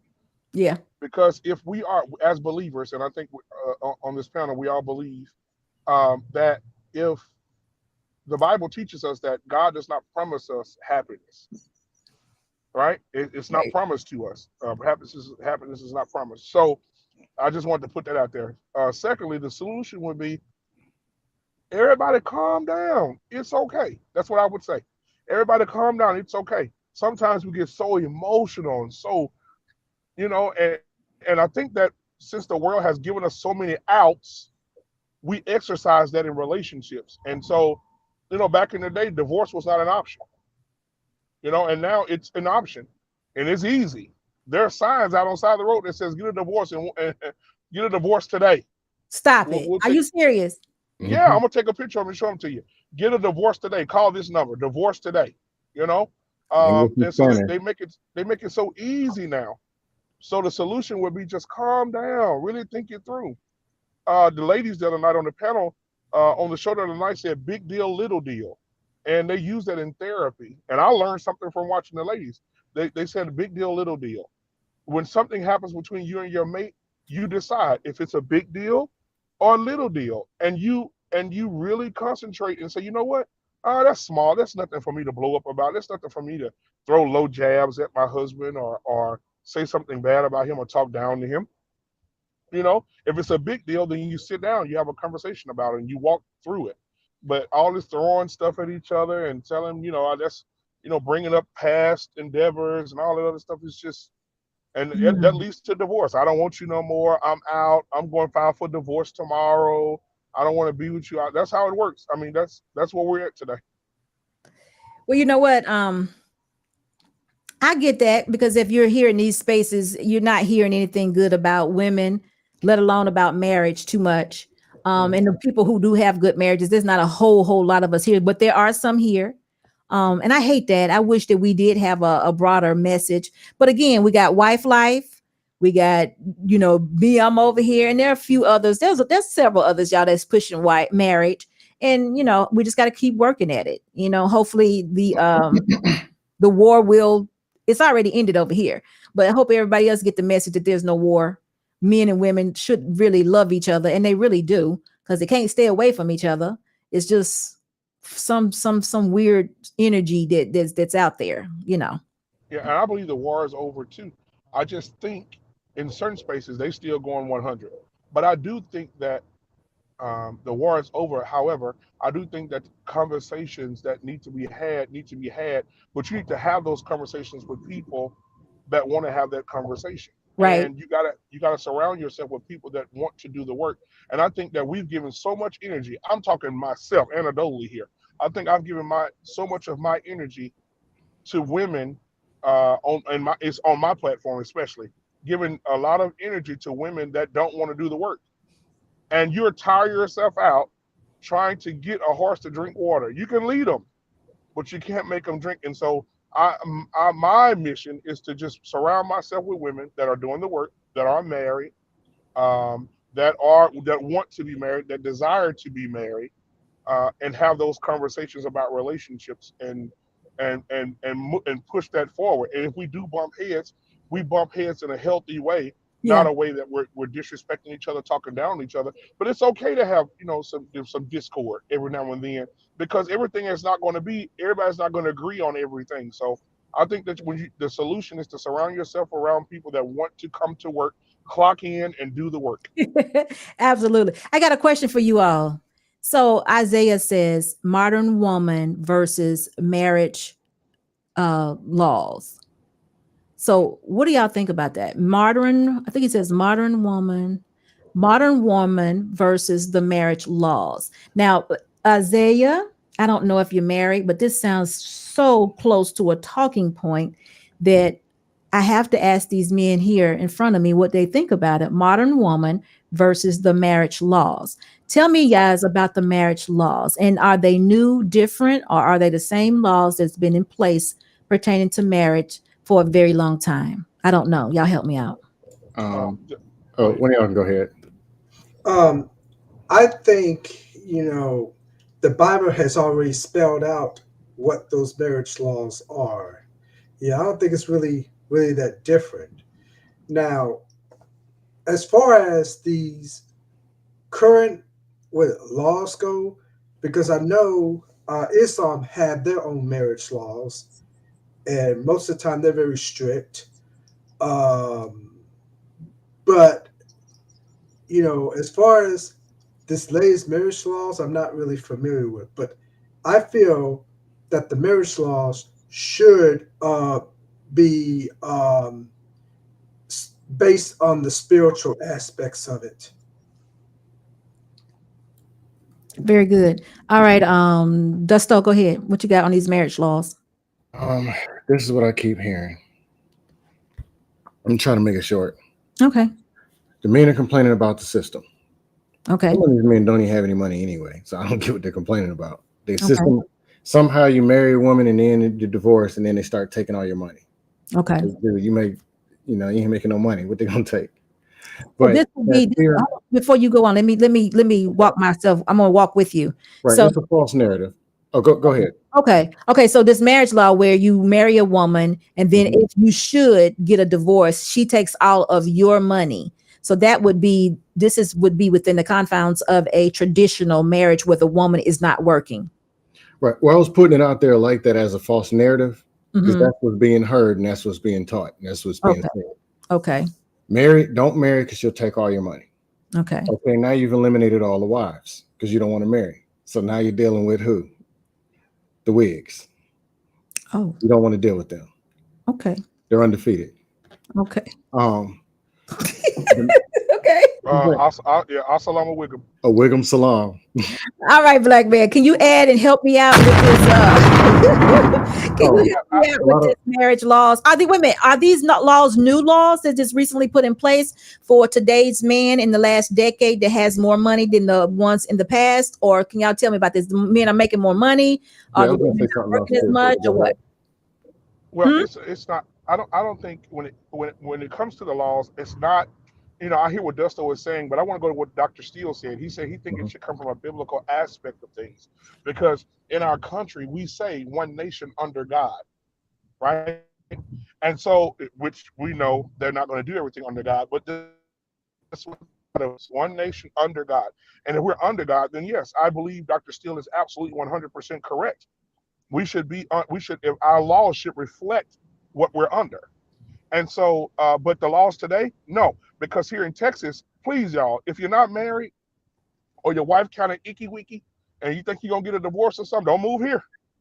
Because Texas, they're getting to the point they're giving automatic alimony. They're letting the women know up front. Listen, we don't care if your man make $3 a month. We'll get you $2.99 of it. And so I think that's what he's talking about. He's saying he just don't agree with the laws in general. So he thinks, as I can't put words in his mouth, he just don't agree with the laws in general. I get it. So let me tell you something about this before we go on. And those laws are set up. Yeah, those laws are set up like they just passed all the laws about women that get pregnant. If you're pregnant, whoever you think the daddy is, you can put him on child support to the baby. And if you want to challenge it when the baby get here, because you can do DNA testing while she's still pregnant, right? Technology has afforded us that, but it has to be the woman's decision. It has to be her choice if she wants to go through a procedure to get a DNA test. And that procedure, right? So Black man, is a needle about this long. It's called amniocentesis. And I don't think too many women gonna be signing up to get a needle through their belly when they can just opt out and still get the check, right? Exactly. But now the woman can say, you know what, I'm pregnant, and it's Dusto's. Dusto getting those papers while she's 9 months of pregnancy. Dusto gonna be paying their child support. No. So listen, this is what this is saying to me. And Isaiah, I understand what you're saying. Isaiah says he just don't agree with the laws. And I'm telling you guys, father by default law. There you go. And guess what? This is what I'm saying. Guess what I heard the other day? About 30% of the DNA from child support system has come back fraudulent, y'all. Meaning the wrong daddy has been named. About 30%. Okay, so listen, if that don't make y'all want to go get a wife, I don't know what will. Now, for me, I would think that would make every man saying, you know what, my bust down days are over. I'm going to go get me a wife, and me and her gonna make this thing work. And it ain't gonna be necessary for the law to even come within my marriage, because it ain't gonna be none of that. We ain't divorcing. It's gonna be to the end. And every money she make is gonna be my money, and money I make gonna be her money, and she gonna be my wife. That's how I think that men and women should be thinking. But again, the Antisocial Socialite podcast says, I used to be against men getting vasectomies, but I've had to rethink that. Now, I think men should, once they've had the children that they want to have, they should very much so protect themselves by getting vasectomies. If they're still out there, or even if they're within a marriage, they need to get them. If they don't want to have a whole bunch of kids. If you don't want to have a whole bunch of kids, you got to protect yourself, because it's just so simple now, seem like, to get pregnant. If you don't, and it's a saying, if you don't want that woman to hold the whip, go and get the snip. If you don't want the woman to hold the whip, Go is get the this snip. is this a real sin? Like, man, listen, Look, guys, now, we can't. This is again, like I said, Go ahead. the laws are becoming so tough and a little bit outrageous. They are not in your favor in any way, right? Not at all. mhm. And I agree with all that. But I think that you all should be able to find a good woman that is willing to be married. And I think you should marry her. All this random and recreational sex that is going on is I not agree. going to benefit anybody. Women should have been stopped doing it. And I know y'all say that women don't listen, but I'm telling women, y'all need to cut it out with the random sex. It's not working. It's not working. But men, y'all got to protect yourselves. They got laws now that say you got to pay for a baby as soon as you conceive it. And it might not be yours. Do you get your money back if it's not yours? Yeah, it takes some time though. Oh, you will get the money back? Well, yeah, because like that, like whoever just put that in the chat about that, about dad by default. Yeah.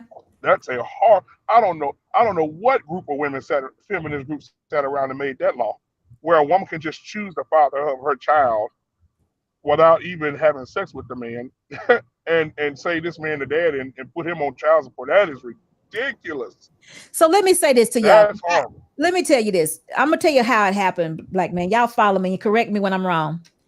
These United States right here were founded by men that have very traditional values. They believe in nothing but legacy. Would y'all agree? Hmm. I agree. Child support, welfare, all these laws that we have in place now are a response or a reaction to a problem. Child support, Partially, single yes. mothers, huh? I say yes, but then corruption came with. Like, But wait a minute, we ain't got there yet. Child okay, support, single mothers, welfare, husbands not in home for war, being killed, whatever, fathers not in home. This is not black or white issues. This is everybody. It started out that everybody. is true. Okay. So understand if these United States was built by men who believed in traditional values, the nuclear family, legacy, those people are still in place. They're not going to make any laws that steer away from that. What they're going to do is continue to make laws that say to you all, y'all ain't got it together yet. Y'all ain't got it together yet. Oh, you didn't hear me? Oh, okay. So I'm going to take your driver's license, your passport, and all your money. Y'all ain't got it together yet. Y'all still ain't heard me? Because they're not going to change what the United States was founded on. Why would they? Well, I Traditional mean, values. Think about it. The Bushes, the Clintons, the Kennedys. Come on, y'all. Why we can't see? That's what happened. Look, they want everybody. If you really want, then you, like you said, Dusto, then came corruption. You're exactly right. But what they've done is all a reaction or a response to what we did. They're saying, look, you go ahead and do what you want to do. I'll give you what you want, but you ain't going to do it for free. Why do I need to do this? Because I've already told y'all need to go back to what we started is traditionally. If you want to have kids, they should be within a nuclear family. You should have a husband, a wife, your child, and then legacy. You should start a business or do something and pass it on to your next child. Guess what? That's not saying that you ain't got no side chick, though. You could have a side chick, too, but you better not. You better have that wife.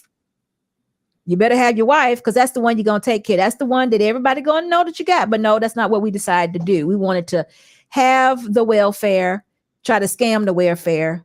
We wanted to have the child support, try to scam the daddies. And the daddies are saying, hey, what am I doing here? I'm saying, protect yourself. No, I don't want to protect myself. So guess what they're going to do? They're going to make the laws very, very hard for you all. Very, very hard. And one day, do y'all think we're going to wake up? no, Okay, well, I'm just being honest. it I is what think it is. less and less men are out here being reckless though. You still got the Pookie and Ray Ray, whatever they call them, but you got a lot of men out here. Look at these boys that's in college right now. They having less and less sex. It's more men that are virgins right now. Damn, probably more than women. That's not So by it's like, choice. That's not by choice. A lot of what do them. you mean? If it's a small percentage of the men raw dogging it, okay. The higher the income, the higher the discipline, the higher caliber of men you go, you don't see kids in the street. You see them married or you see them single with no kids. That means that higher men aren't doing this. lower level you go, Raw Dog Ronnie and them, they do what they want to do. But they keep doing it. Doesn't matter what the laws say. They keep doing it. If you look at the women now, they're getting bent over and stroked out, popping out kids. There's no. If you go to Walmart right now, you will not see rings, but you'll see kids, women and kids, and then there's men over there somewhere. I noticed this. Matter of fact, 2010 in Greenspoint Mall when I was in Houston. It's 2022 and it's even more separated. They're going to keep doing it. So listen to this. Riding the Six. She says, I disagree. I agree with you, Riding the Six, but Black Man had already said the feminist movement. It's exactly right. She says, I disagree. They have women in power who want to align with everyone, can pick a side, can't pick a side, chipping in their ears these days. Yes, you're right. It's the feminist movement. It's a whole, but guess what? Okay, this is what y'all need to look out for right here. And it just didn't come from me, but this is what y'all need to look out for. Let's hope that President Biden does not pass away. Did y'all hear what I just said? Oh Lord, please don't get me started on that help. Y'all need to hear what I said. Y'all know that President Biden is an old man with a cold black suit. Be looking good in them suits. But listen, let's hope that President Biden does not pass away. Because if y'all know what that means, it goes directly to what Riding the Six has just put out there. Now you will have a woman president. Oh, we'll be at war in a week. Okay, so guess what, men and women? I'm talking mostly to the men because I'm with black men. Black men, I'm hoping that you're right. I'm hoping numbers show that men are now not being reckless, because if this should happen in these next 3 years, right, y'all know what that means, right? The country gonna be ran by a woman. We're gonna say it better than that. The men will never get it back. Right. And it's going to be ran by a woman that prided herself, made her career off of and putting men in prison, imprisoning black men. Her record proves it. Even men that didn't even do it. Some of these men didn't even do it, or some of these men did their time, and she found ways to keep them in prison. Oh, Lord have mercy. So guess what? I know we always talk about these laws got to change and this and that, but they're not going to change, guys, because the United States was founded by a certain group of men that don't believe in changing them and making them easy for you all. Well, I think people. It's not going to happen. They don't want. It's not going to be easy because they were founded. They believe. Let's just go with that. Their belief system is traditional nuclear legacy. That is their belief. They would love for everybody to live within that. But since you decided you don't do, and then guess what, y'all? Let's keep it all the way real. It's about 17% of us in the United States, and about 10% of us don't care. Yep. I'm part of that percentage. The government is covering women right now completely, 100%. And I'm just looking at, just look around right now. You can get on TV right now as a male celebrity and say, you know what? I think Lizzo's overweight and unhealthy. Because somebody said that people will cancel you. You lose your shows. You won't be able to perform. You can't even tell a woman that she overweight no more. You get canceled. Listen, Dusto, I'm so glad Dusto Dusto, they've been canceled you. Riding the Six.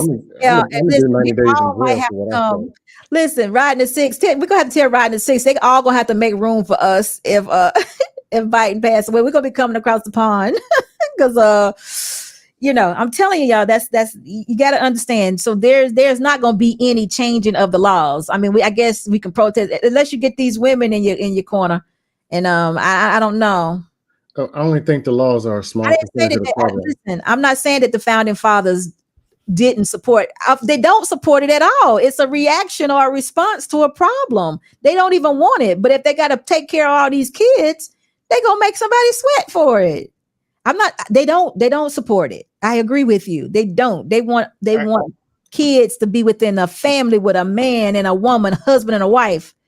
They want every man to know where their kids at night. That's what they believed. Right. What we're doing I will say this. If we get a little deeper now, Dr. Steele, I'm glad you're still here. Now we get a little deeper. That's the biggest hypocrisy of the country. We talk about forefathers. I don't call them. Every time I say that, I cringe. But if we're talking about those white men that got together and made up these laws to, because all these women and all this other stuff, that's the biggest contradiction ever, because most of those men had 5, 6, 8, average of 9 kids with their slaves. They were popping them babies out for the men. Boop, boop, boop. Thomas Jefferson, how many he had? 9, 10 with old girl, right? Probably So more than that. Right, and then he had 5 with his real wife. So Those yeah, I mean, so side chicks, I didn't say they weren't gonna have side chicks, but they took care of them. You got it's you got to look at. Listen, child support is a response to a problem. If men, I could say, if men or women, whatever, have these kids and these kids were all taken care of, and the federal government didn't have to come into play, then you wouldn't have this problem. But see, welfare was not generated for that initially. It was generated because the men were not in the home. They died, they went to war, whatever the situation was. And then now we have a problem. So since we have a problem, what we going to do? Y'all think the federal government's going to just take care of all our kids and then nobody going to have to pay for it? Well, I don't think the system is as big as a problem as they say it is when it comes to relationships and marriage. I don't either, but hey. I mean, it's men, okay, there's men are acting like I think marriage is the answer, but you know. Well, they act like 80% of the problem is because of the system. For example, man meets woman, they get married, and it's the system's fault that she left. And they act as if they get all the man's money. Let's be real. The guy's making 80 grand. She's making 40, and they have kids. She's better off with that man in the household, financially and for time, everything. Now, I'm not saying the system's not a problem, but I'm just saying, the decision that she made put her in a financial bind. Let's say she gets $10,000 a year from him, 20. Let's say it's 20 versus getting 80 from the man and the man being there. But the way the men present the system is as if all these women are getting pregnant by regular dudes that work at AutoZone, and then they're running off to Vegas and Wall Street with BMWs. That's the way they're presenting it. Now, can I ask you this? Yeah, and I do say it is an issue. The system is an issue. Yes. Yeah. So if say for instance right now, Dusto, you're working at a job and you were just going because it paid your bills, right? It paid your bills. You show up every day. You don't like the supervisor. You don't like the CEO. You just go because it pays your bills. But what if somebody came to you out of HR and said, "Listen, Dusto, you ain't got to work it out. You ain't got to go sit down with your boss and work out nothing. No. You ain't got to go sit down with your supervisor and work through nothing. No. Listen, I got this program set up for you. You could quit today, and I'll still send you a check every month. Not only will I send you a check for you as an individual to pay your bills, but I'll send you a check for your kids too. You ain't got to be here. You can go. That's what the government is doing to women. You ain't got to be with that man. Y'all ain't got to work through nothing. We got you. We're going to give you housing. We're going to give you food stamps. We're going to give you alimony. You ain't got to stay there. You ain't going to lose nothing when that man leaves. Black man, that housing is housing you don't want to stay in. Them food stamps. And hold on. They better off staying with that man financially. It's not like. But remember what I said. Dusto. The tide is changing, my brother. My brother trying to move to Dallas. My baby brother. Him and his wife came down. They want to start with an apartment first and then build a house. So I went out with him, looked at the apartment. He walked in this apartment, beautiful wood floors. Beautiful. I was like, man, this is the one, bro. Y'all gonna get this? He said, yeah. So the lady said, hey, did you bring your Section 8 papers? My brother said, no, we're not on no Section 8. What are you talking about? She said, oh, I'm sorry. They didn't tell you that this is Section 8 housing. And when I tell you, those apartments look like, when I walked in there, those apartments look like they worth $2,500, $2,600 a month. And they have it for single mamas now. In Texas, they have a program where they're they're giving single mamas cars now. Oh, you don't have a ride? Don't worry about the bus or the train. Come and get this car. We got a car. We got a used car for you. We got a used car. Look it up. They got used cars they're giving single mamas right now. I've seen that in Houston. I know what you're talking about because there was some real nice stuff on the north side, brand new, decked out apartments. Yeah, man, come on. So let me add this to this. Listen, Section 8 could be any house.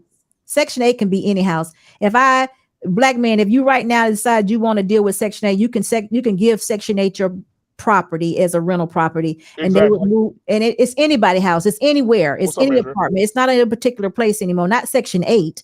Now, if you're talking about the SHIP program or something like that, that may be, that might be apartment. What do you call that, y'all? Low income driven or whatever. But Section 8 can be given anywhere.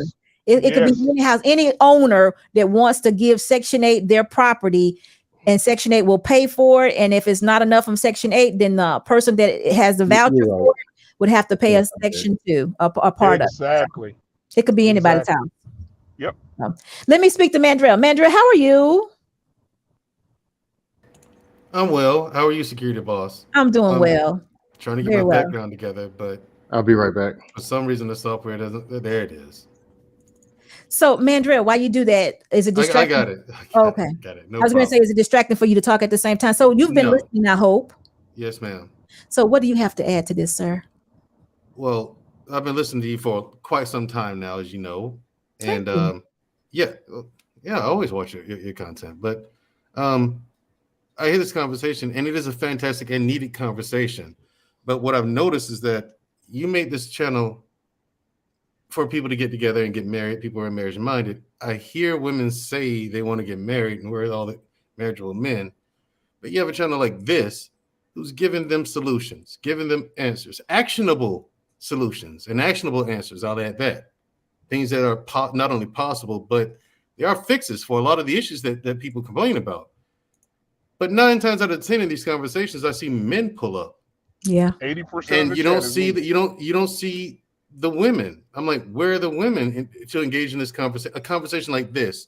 Normally when I see women engage in conversation like this, they're either yelling, screaming, or pointing fingers. And when it comes to a civil conversation, when we're discussing solutions, where it requires them to do work on themselves or do work on their relationships or marriages, they don't engage in that. So from my observation, it seems as though men are willing to actually at least sit down and have the conversation, but women are unwilling to. I may be wrong. This is just my observation. I don't think I'm the only one who's observed this, but it's kind of obvious and in your face, like when you look at it full scale. I mean, the evidence is irrefutable. So if women are unwilling to engage in the conversation, security boss, then what? I have to continue. I have to continue to do what I do despite. But let me just say this to you. I notice sometimes there may be in our demographic that we're not so easily to change. But my message is for all women, all cultures. And if I have to spread myself out, then that's what I'm going to do, because I feel like this is what I should be doing. So if you all visit me and y'all here and y'all came up, that's great. But if I got to do wife life or spread out to other demographics or other cultures and share with them the message of being wife and how to do it and how to be successful at, that's what I'm gonna do. And eventually I think it all comes around. I don't know this YouTube space and how it all works. But I do know when we first got here, my husband always says this. He says the ones that are closest to you will be the last ones that get it. So that could be the case. Like for instance, y'all are here with me now, but y'all are here with me. So it may not be, but it may be some of the others that see me, but until they see me on the big screen, will they be like, hey, that's Security Boss. I know her. You know what I mean? So, and then they'll start tuning in also. So hey, you said other cultures? Yes. Me gusta las mujeres. Anybody who want to be a wife, other cultures, other races, and people that are interested in wanting to be married and be wives. Atención a las mujeres. Yo puedo hablar español. Yo soy soltero. Ven acá. And that's what you're gonna have to do, security boss. Because what's happening right now is Mandrell is 1000% correct. If you look at your chat, 80% of the people in the chat is the men. Right. Now, on the other day, I was on another platform just supporting one of the Lil podcasts, and he had a show highlighting Black women. No negative talk, no nothing. This is a successful Black woman. She's a mother. She's a wife. let's celebrate her, had 7 people watching. But as soon as somebody got on the panel on a whole different show talking bad about women, oh, 80 people, 90 people watching, right? And most of them are women. When the drama comes, they coming. But when it's something that holds them accountable, like I just saw somebody put that in the chat, a woman put that in the chat, that women don't want to be judged. They don't. They don't want no type of judgment. They don't want no type of Criticism. accountability. No. I held that the security boss as tough as I was, especially when I first showed up on YouTube. I think you were probably, you and Black Men Unfiltered were the 2 first people that I met on YouTube, right? Mm-hmm. Mm-hmm. So you guys remember when I was first here, I came in, I was raw. Lord have mercy. I was raw. I admit. Yep. And untamed completely. Just Look, we done sent you to Chick-fil-A school and everything. right, and it didn't work. We done done everything. Even Chick-fil-A didn't work, but Yep. but no, I'm looking at now. I'm just like, that seems to be the one constant, and that's one thing that I actually held away from. I'm like, no, I don't think women don't want to be held accountable. I think they're fine with that. That's the sentiment I had when I first showed up. And again, now I'm completely convinced, because I even tried it with my mother. I'm like, this is real. This is real. They don't want to be held accountable. They don't that. Like, that is the one thing that's so constant in so many of them. And then when you point it out to them, they still say you're wrong, even when you show them the example, if it's something they say they just did seconds ago. Because I've done this many times now, where I pointed out to a woman, well, ma'am, you just did this seconds ago. No, I didn't. Yes, you said this. I replied this way, and now you're telling me I'm wrong, and I'm like, no, you just dodged accountability. How? And I'll explain it to her again. And this happens it's so constant in so many. I don't see how you fix people who don't want to be fixed. And I think that's the heartbreaking part of it for me, is that men seem to be, and I'm saying seem to be, for the most part, willing to change, willing to make adjustments and fix the issue. And I think that's largely to do with our innate nature. We want to fix things. Even when we're in a relationship and our lady says, I don't need you to fix it, I want you to just listen. We still have that urge to want to fix things, right? But it seems like women don't want to fix it. They want what they want, and they want it the way they want it. They don't want to have to make changes themselves. Help me out here if I'm wrong, and because I really am looking for a solution to this issue in particular. Well, let me say this to you, Mandrell. Security boss, something real quick. Oh, I'm sorry. Let me speak to Hink and CBN. How y'all doing? But Mandrell, let me say this. In these spaces, I often hear that because I don't drag women, that I don't advocate for men. Ooh, Lord have mercy. Did you just hear what I said? I heard that, and I've always thought that was ridiculous. Well, that's the word. That's what some women would have the nerve to say.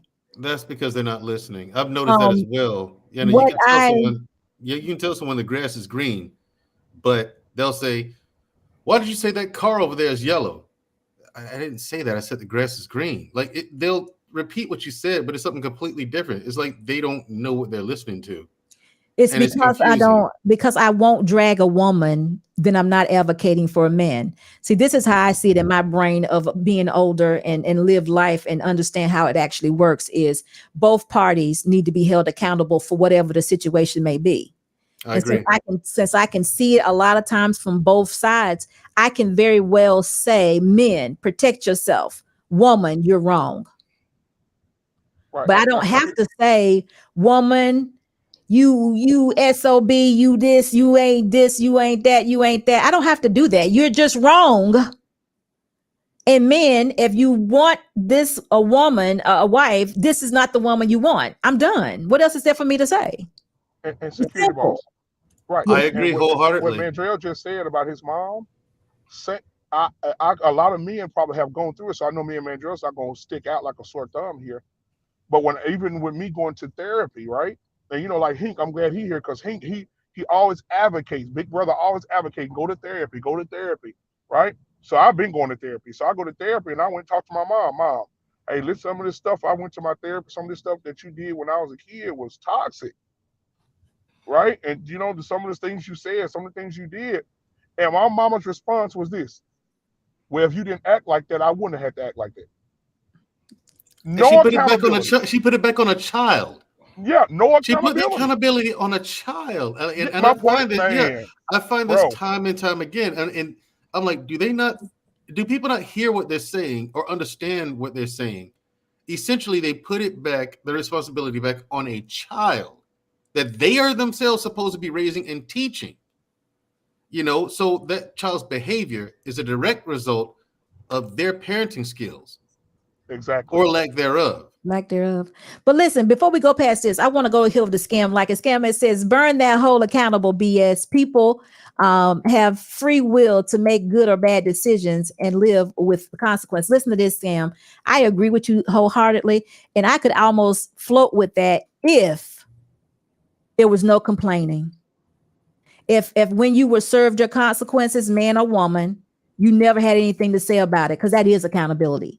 If I did something and I was served whatever, a bash upside my head or whatever, and I didn't complain about that bash, that was my accountability. You're exactly right. But if I participated in something willingly and I did it, and then the consequences came to me, and then when they came, I said, you should have known better, woman, or you should have known better, man, then that's a problem.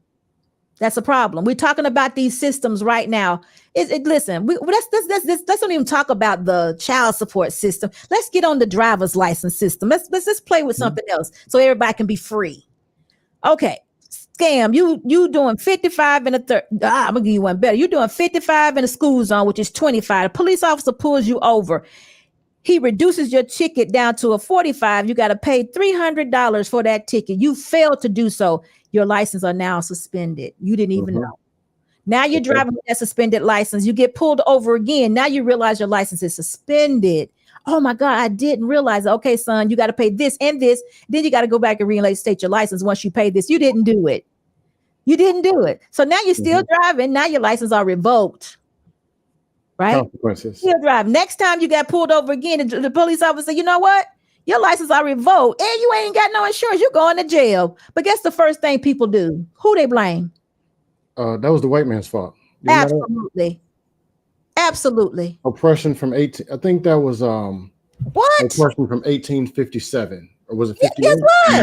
Guess what your driver's license says on there? Guess what? You didn't know, y'all. Guess what your driver's license says on the back of it? It's a privilege to have. Right.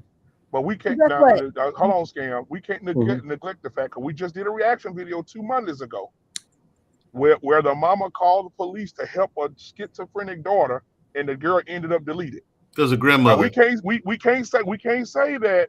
We can't really say now some of the stuff can be ridiculous.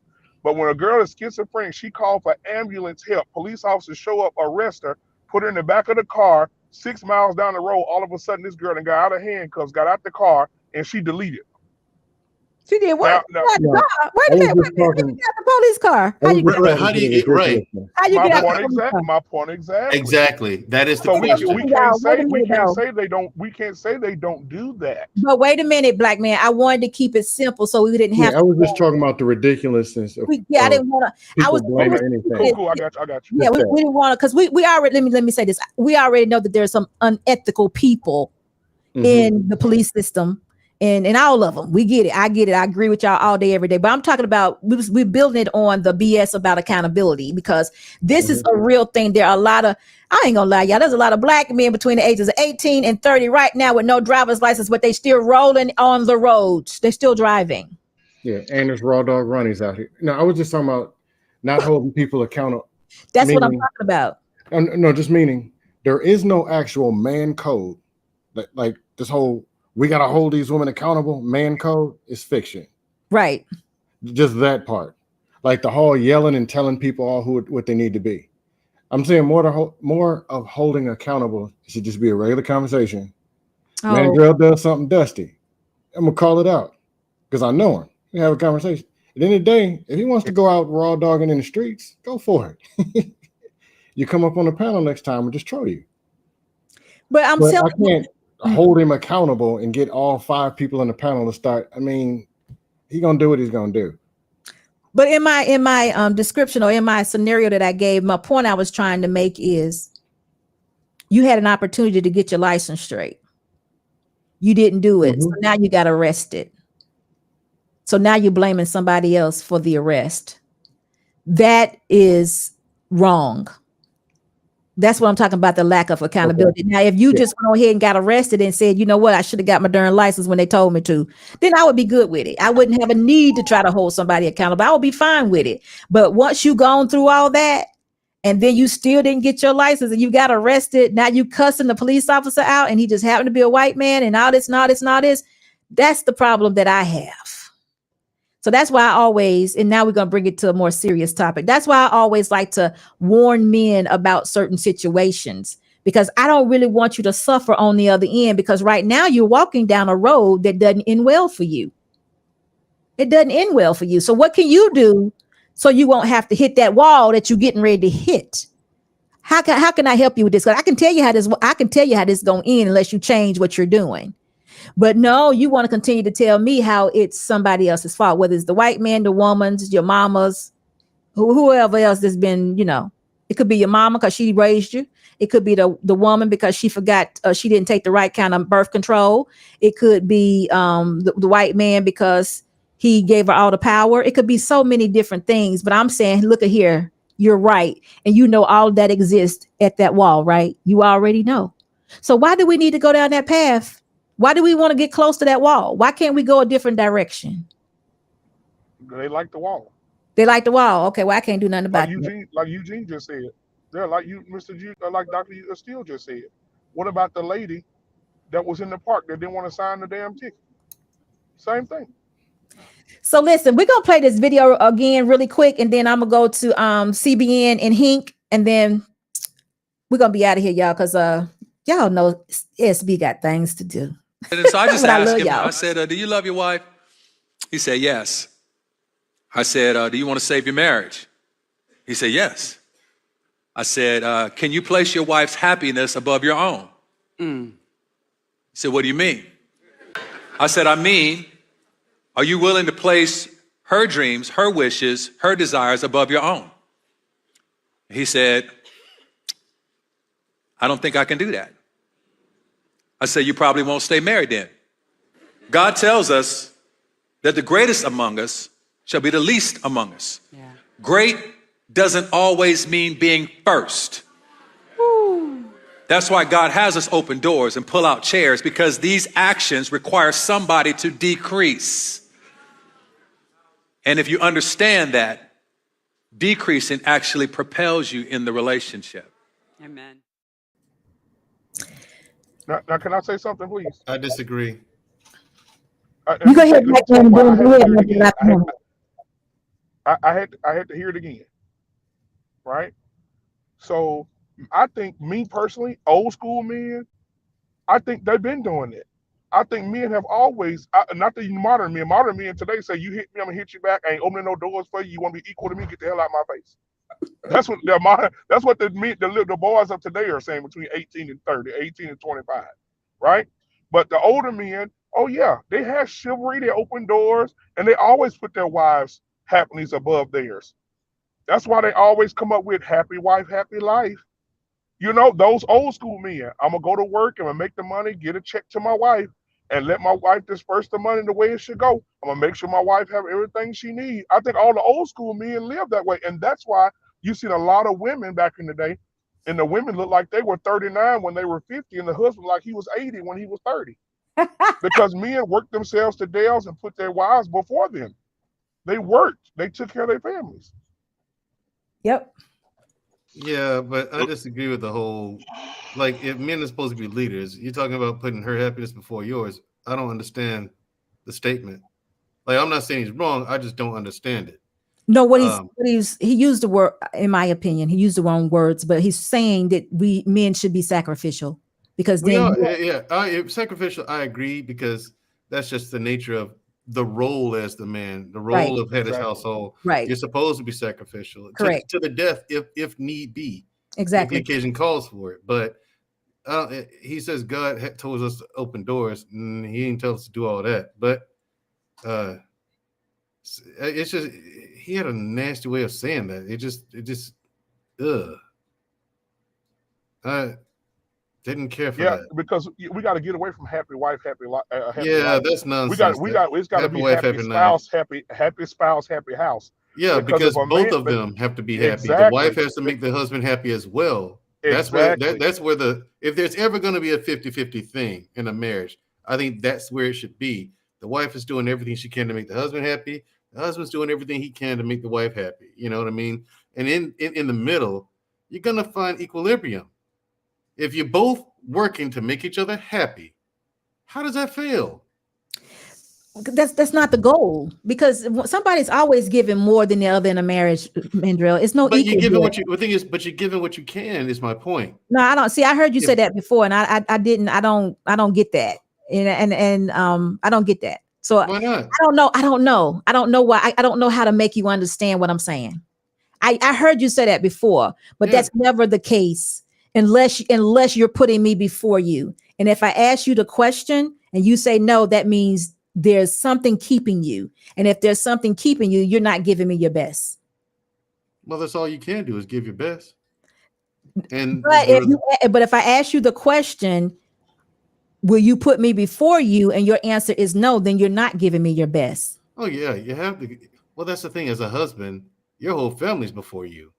The Well, wife is too. that's what he was trying to say. absolutely. That's how I operate. That's what he was trying to say. That's But the how I man operate. said he Okay, would not. gotcha. The man said he wouldn't. Oh well, yeah. I disagree with the man. He Then, said he in that wouldn't. So case. hold on for a minute. Let's say hello to Miss Brenda. Miss Brenda, hello. How are you?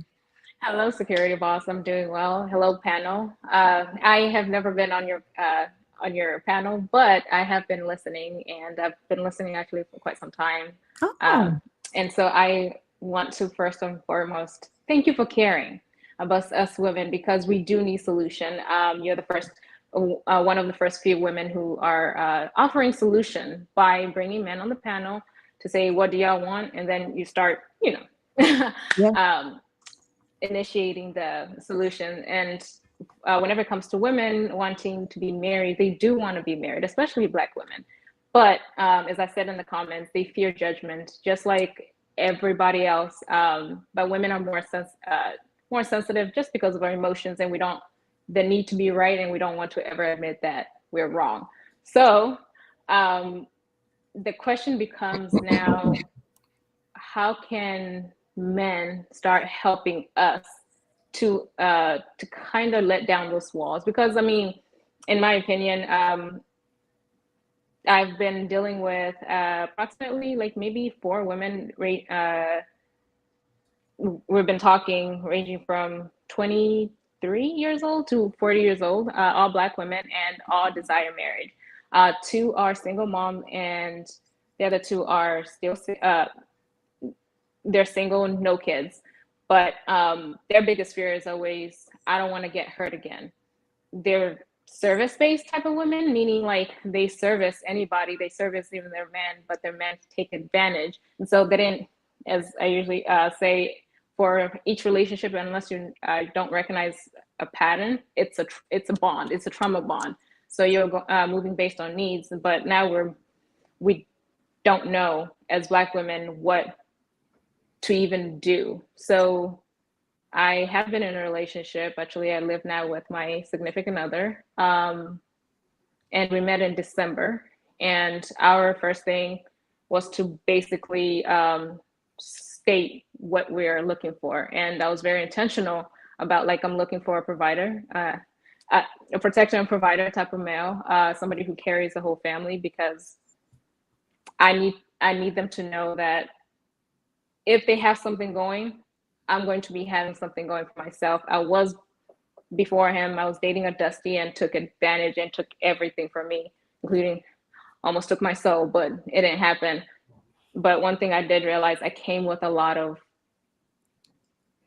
hurt. And so it was really hard to just open, but he was very compassionate and patient, and he helped me open up. But he was also raised by a woman who has a PhD in psychology, and so he believes in therapy and everything like that. And he used to be in the army, so whenever he came back, of course he he realized he needed it. So I think more than anything, a lot of Black women and Black men are not healed from whatever it is, and they don't have the tools to actually be able to communicate, hey, I'm struggling with this.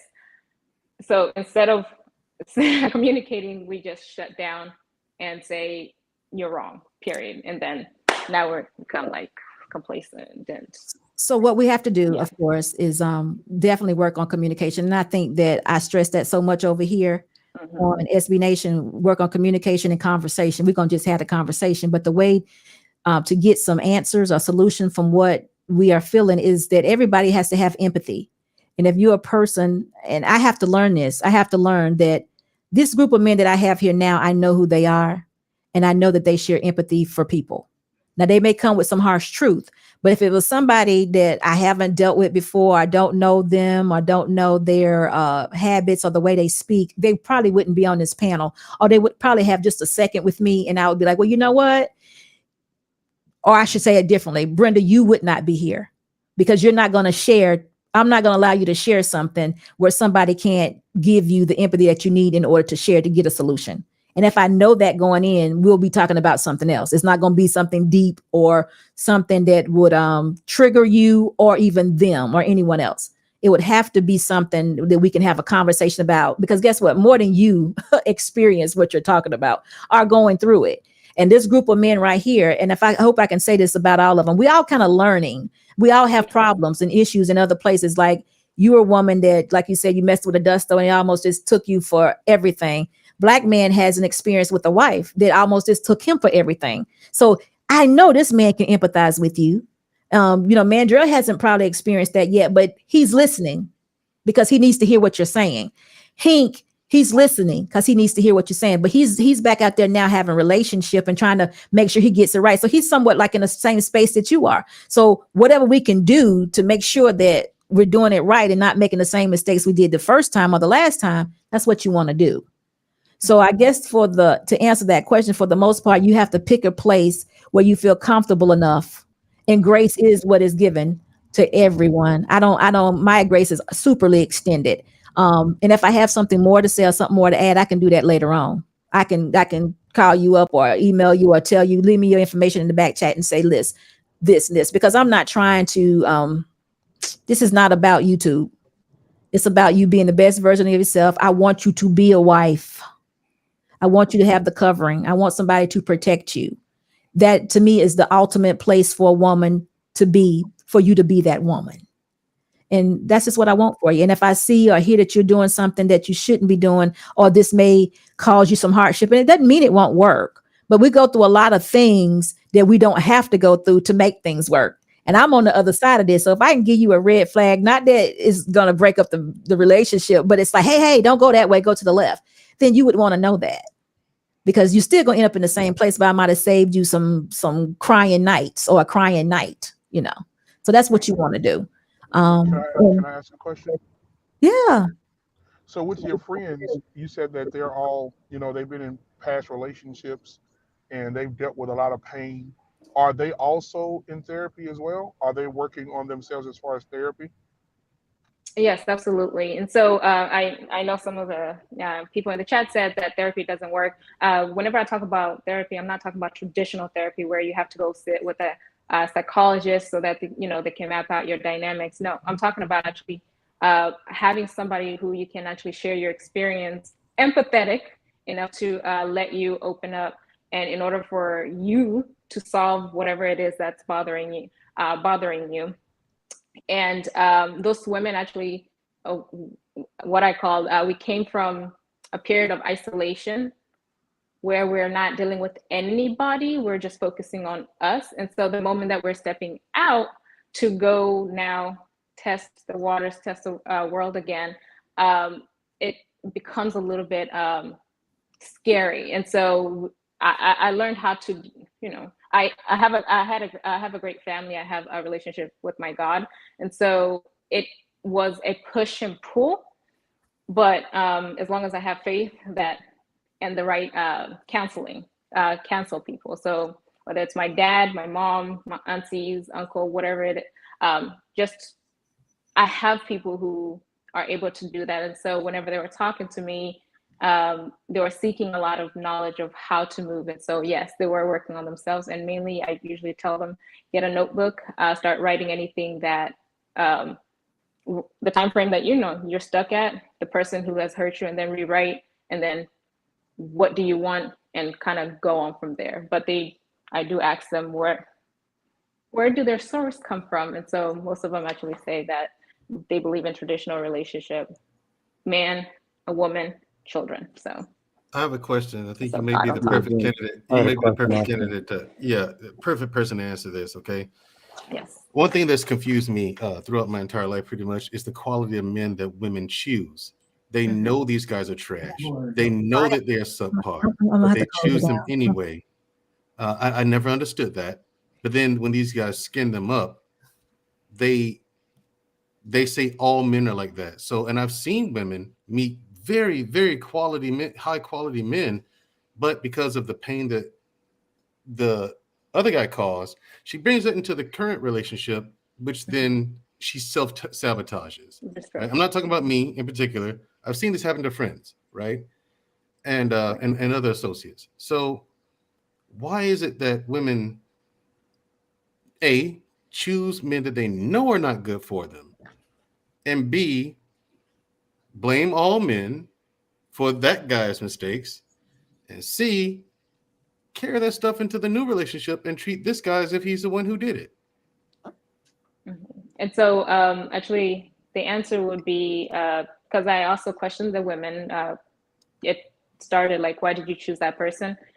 It's based on their needs that they're not meeting themselves, and so they're looking for other people to meet those needs, and so it becomes a trauma bond instead of actually looking for the red flags. So they go with the rose-colored glasses, and so they can't tell the flags, and so and these women are kind-hearted, so they believe what that person says. And so what kind of stopped me from doing that, I realized my feelings lied to me. And so I need people to kind of tell, I need a wise counsel, starting with my dad. How do I know this guy is actually serious and I won't get wiped out again like the last guy? It's like, well, if his words follow with his action, even if it's picking you up at 7 o'clock and you have dinner, whatever it is, like he's always on that, his words match his actions. So whenever I started seeing that with my guy, like he also hates repeating himself. My dad hates repeating himself. So the same thing he was doing, he doesn't like repeating himself. So these are men who mean what they say and mean and do what they, they follow through. And so women, because of not reflecting of why I chose the type of guy, because my dad is the one who was counseling me, why I need you to think about why that guy chose you and why did you choose him. So I had to start figuring myself out, and then from there I told them the same thing. Why are you choosing these guys? Are you having time for yourself? Are you healing before you move on to the next one? And most of them usually said no. And so this time around I gave them a couple of pointers, like put yourself first. Self-care comes first. Look for those red flags as soon as you talk to the guy. If you want a relationship and then he's like, oh, well, I'm not ready for a relationship, but I do want a threesome, that's a red flag. Run. That's not for you. Go to the next one, So, and one of my girls, I do life coaching. And so one of my women, the 22-year-old, she started focusing on herself 4 weeks in, and now she's a little bit in a better place, to the point that even the person who almost took her out, she has no connection now because she's moving forward. So it's complicated. It's complex, especially with women. Men are a little bit less complicated because of emotion. Women, we have a bigger capacity with emotion and memory, so we self-destruct a lot easier. Men, not so much, but because some don't clean up their past, they're just dusties. They just keep on bringing their dust along to the next relationship. Right. So Brenda, wait a minute, wait 1 second, Mandra, because Brenda, you said something that you went past it way too fast. I need you to go back and say it when you said our emotions don't do what? Women's emotions don't do what? Don't keep up with their what? How did you say it? They lie to them. My feelings and emotions lied to me. So I was going based on my desires. Okay, stop right there. Compromise my logic. Brenda, stop right there. I need you to stop right there. And the only reason why I want you to stop there is because of this. You are a very genuine, authentic woman. And we're in a space where things are boxes and we check them. And I tell men things like this all the time because really the message in these spaces are that women are just downright vengeful and they know what they're doing and they do this and they do that. And I'm telling everyone, listen, women, a lot of women are not this way. They're this way. It's just like what you just explained. So I need you to say it again, and I need the men to hear her say this. It's a real thing. It's a real thing. And this is how you know when, Dusto, I say it to you all the time. If this woman is willing, you got to know because we don't know everything. But if she's willing, that's the start. But she just said to you, I went with my desire because my emotions, they trick us. They lie to us. And it's not about a six-figure man. It's not about it. Security boss. Yes, sir. I run across some women. It's almost a broken record how many times I run across the women, meet, change numbers, talk, and then on the phone I hear, oh, I've been hurt. Oh, the last guy. Oh. And then I ask them to do something. Because let's be real. Marriage, I come with a price. I'm supposed to protect, provide, and put this one in a whole situation that's already been prepared. It ain't free. Right. Okay, I need you to meet me. Let's meet and let's talk. Or just do something. And they come with the paralysis. Oh, can't move. Oh. Can't do nothing with that. Right. You shouldn't. That's not willing. Action. No, they can come bruised up, shattered, crying, hold with, but at least get off the couch. Come do something. Be willing. They're not ready. A lot of them, they're not willing. Exactly. So that means they're stuck at TikTok. Yeah. They might text here and there, like, "Hey, oh, who is this? Oh, you? What's going on?" It does though. In that emotional intelligence class I took, per your recommendation, here's what I learned. Okay, when you're talking to a woman, if you say something that strikes an emotion, that woman will be stuck at that one point, even if the conversation carries on another 2 hours. She missed the whole hour and a half that you kept her carried on with because she's stuck at that one point when you said one word that elicited an emotion. Until you address, you have to go back and address that first. Exactly. And once it's addressed, we can then move on. she can move forward. Right. You know what I'm saying? I learned that. I learned that. But I was. But wait a minute, Mandrell. You guys have something that you want to say before because he and CBN haven't said anything. But go ahead. I mean, I don't know. I'm mute. Let them speak. It's just real quick. I'll let them speak. Brenda, thank you for coming on. Thank you, Brenda. Thank you, Brenda. No, thank you for having me. But I will drop down and just go ahead and. No, not yet. I have one more question for you. No, Brenda. okay. Yeah, just one. I did an episode called "The Answer," right, where I outlined to men how to get submission from a woman. I think I mislabeled it. You know what I mean? But I asked Dr. Eugene Steele, who was in the chat. I told him before I started, I need you to watch this in its entirety and come up at the end and hold me accountable. If I'm wrong, hold me accountable for real. You know, and so he did. Right. So there were 4 things I went over, which was consistency, humility, confidence, and dependability. Right. I see a huge lack of that in men. And I see a huge lack of that of women looking for these things in men. They don't look for it, but they recognize it when they see it. You know what I'm saying? It's like you find like the guy you're with now, he has most of those things. He has those things most of the time. Like he's there for you most. I can't say all the time because sometimes things get in the way, schedule conflicts, whatever the case may be. So a good man is going to be there for you most of the time. Which makes him dependable. You know what I mean? And I'm just saying things on that list. I think that from my perspective, I think women should know now that this is what they're looking for because when they find it, they latch on to it. Like hardcore. You know what I'm saying? But Mandrell, you have to understand. Don't think that way because people women still don't know what. what they want. Exactly. That's what I'm listen. Why aren't you ladies teaching them this though? I mean, like these are the things We're you not get for teaching them men. this. It's just how you apply. It's how you receive a message. Listen, I tell all the time. I even said it to you a million times. We don't have it all together. It could be the way we was raised. It could be the environment we live in now. It could be like Black Man said, the 5 people that are around us that we have surrounded ourselves with. If there's not a message of positivity, being a wife, not partying, or come on, it's just different messages and influences that are around us that would keep us from hearing a message that you are putting out there.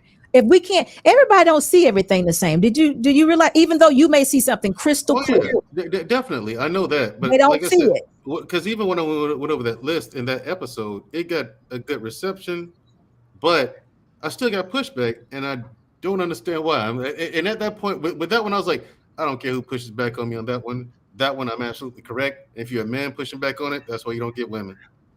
But that's what this is why, though, everybody doesn't see things. I mean, That like was what- even that was my now, thing. when I say things, it comes to me so crystal clear. But I get crazy. Just me being here, I get pushed back. You know that. So it's Yeah. like, am I missing something? No, And most me of and the Mandrell most had- of the time, Andrea, you're let not. me say this. You've been Security boss. filibustering for a long time, Andrea. Oh, So go you ahead, need to Hank. speak on it. Brother-in-law, I got you. Hey, it's like this, man. Some of these things, us men, we can cipher through quick and fast. It shouldn't be a elongated situation. First things first. One question is you need to ask a woman: do you need a man or do you want a man? And if that heifer says I want a man, then you leave her ass at the restaurant. You have nothing to do with her because you ain't nothing but an accessory. That's all your ass is. You just Come something to on, put Hank. on your shoulder. So y'all call her the trophy. No. She's making you the trophy and not the prize. You're the prize, fellas. That's what you are. Walk and talk like it.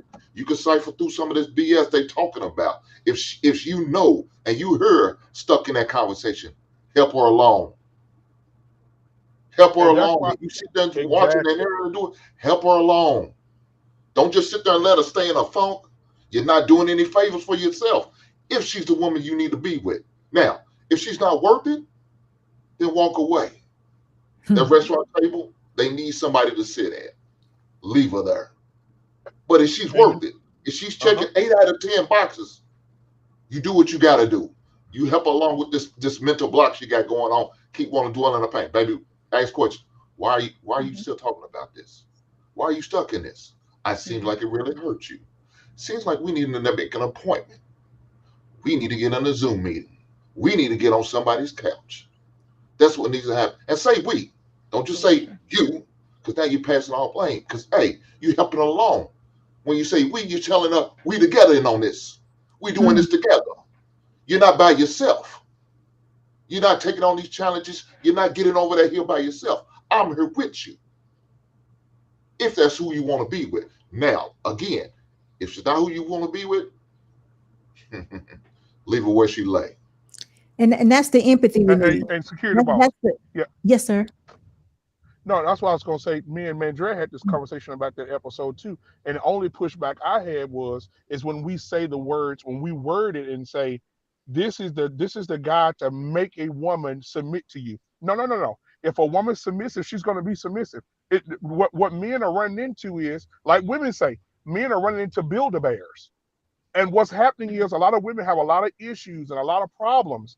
And if we say, oh, this is the 5 things of how we make a woman submissive, then that woman will want a man, and we're telling her everything that we want and give her those 5 things, and she'll play along with those 5 things just to get what she needs. Just like Hink just said, she'll get what she needs because she want a man.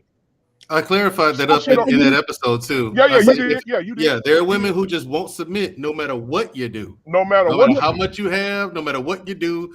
There are women out there who won't submit. I said, what you do with them, Okay, leave them where you know they what? are. I don't believe that. I don't believe that that's true at all. I It's believe absolutely that, true. I've met I some. believe, I'm gonna tell you why. If you love a woman, the way Christ loved the church and loves you all, she will submit, because it's an innate feeling. It is not something that's worked out. See, that's the problem. That's the problem, y'all. You shaking your heads. I'm telling you, it's innate. If I'm loving because guess what? Guess what submission is? Submission is me giving over my will. The only way I'll do that is to know that you got me. If I know for sure you got me and you're going to take care of me and handle me just like you handle yourself, you get nothing but submission. And we ain't even got to talk about it. Security You're boss. not No, doing that. security boss. Security boss. Security boss. No. In 2020. Hold on. I'm asking Let me speak. Let me speak. I've been quiet. Let me qualify this. Let me qualify this though. I'm a woman. You all are not. I'm telling you what's required of you. Unless you've done it, because I've done it. And unless you've done it, you cannot speak on it. Unless you've done it. Okay. Now you might sit back in the back of your head, but like, I loved her. That's not what I'm talking about. Submission is giving over your total will to someone else with the knowledge that they're going to take care of you. And guess what, guys? That's not something you walk away from. You don't get over that.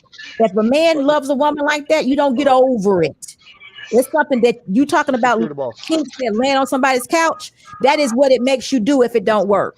And if you did it, you say you did it and you didn't lay on the couch, you didn't do it.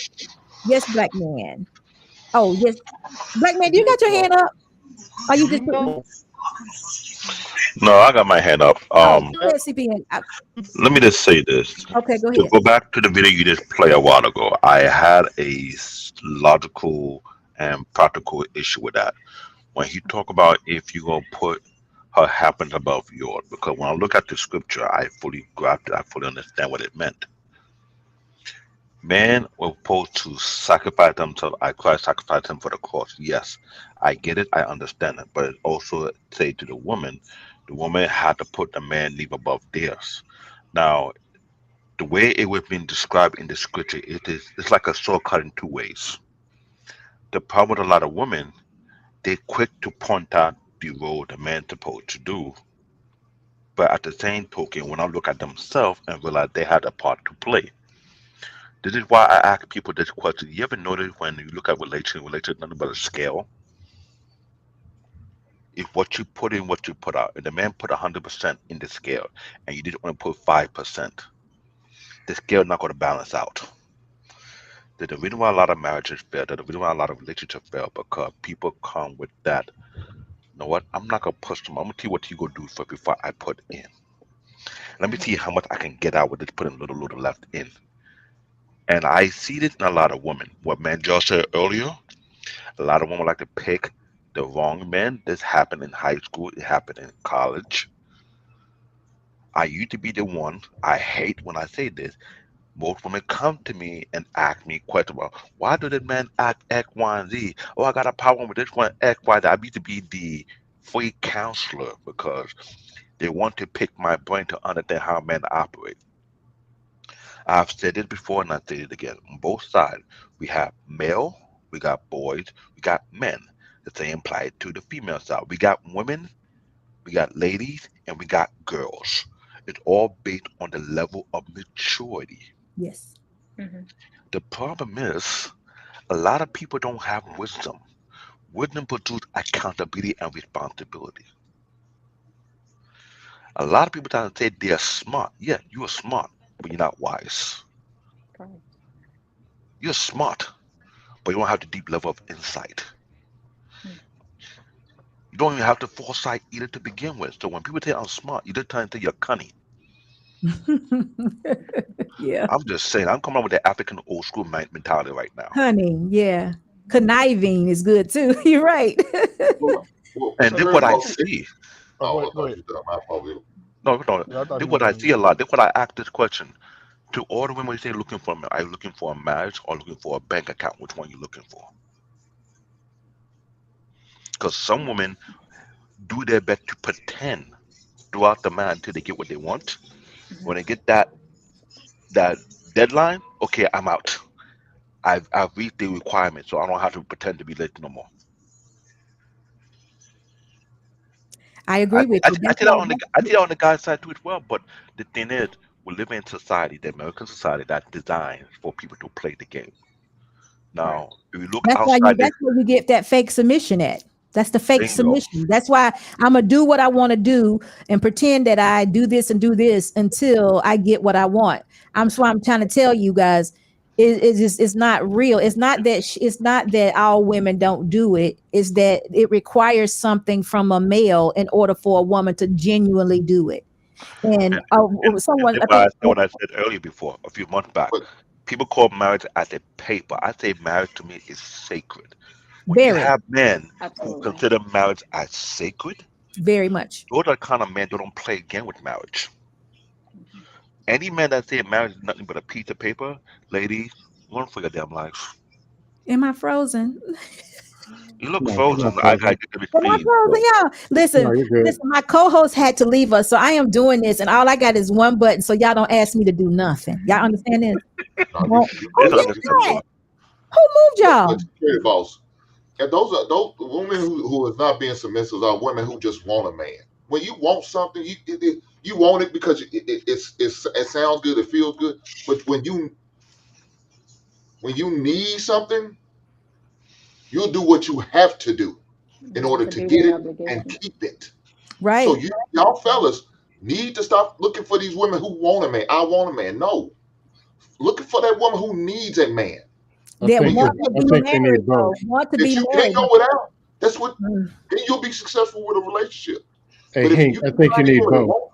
want a man, you're not. You just got to vet through it. And talking about being submissive, dude, you're gonna know if she's submissive or not before you even give her your last name. You're Right. gonna know. And if you don't know, ask the question. Don't be afraid or scared or nervous about asking that question. Are you willing on being submissive? Mhm. And deal with whatever the Upfront. response is. And if the response is what you don't like, then leave her ass at the restaurant. Hey, The hey, hell? Hank, I actually disagree. Okay, I well, think I don't have a problem with that, my no. brother. Hold on, hear me out. All women need a man. Some of them just don't know it. No, But no, if no, they no. don't, no, hear me out. If a Just woman does not want to be with you, if she does not want to be with you, she'll find a way not to be there. There's dudes in relationships right now. They got the bag, they got the six-figure, six-pack, the high value, the utility, all that stuff. And they're dating a woman right now that doesn't want to be there. It's a matter of time and she's out. Just like the woman using the system. The divorce, all this divorce.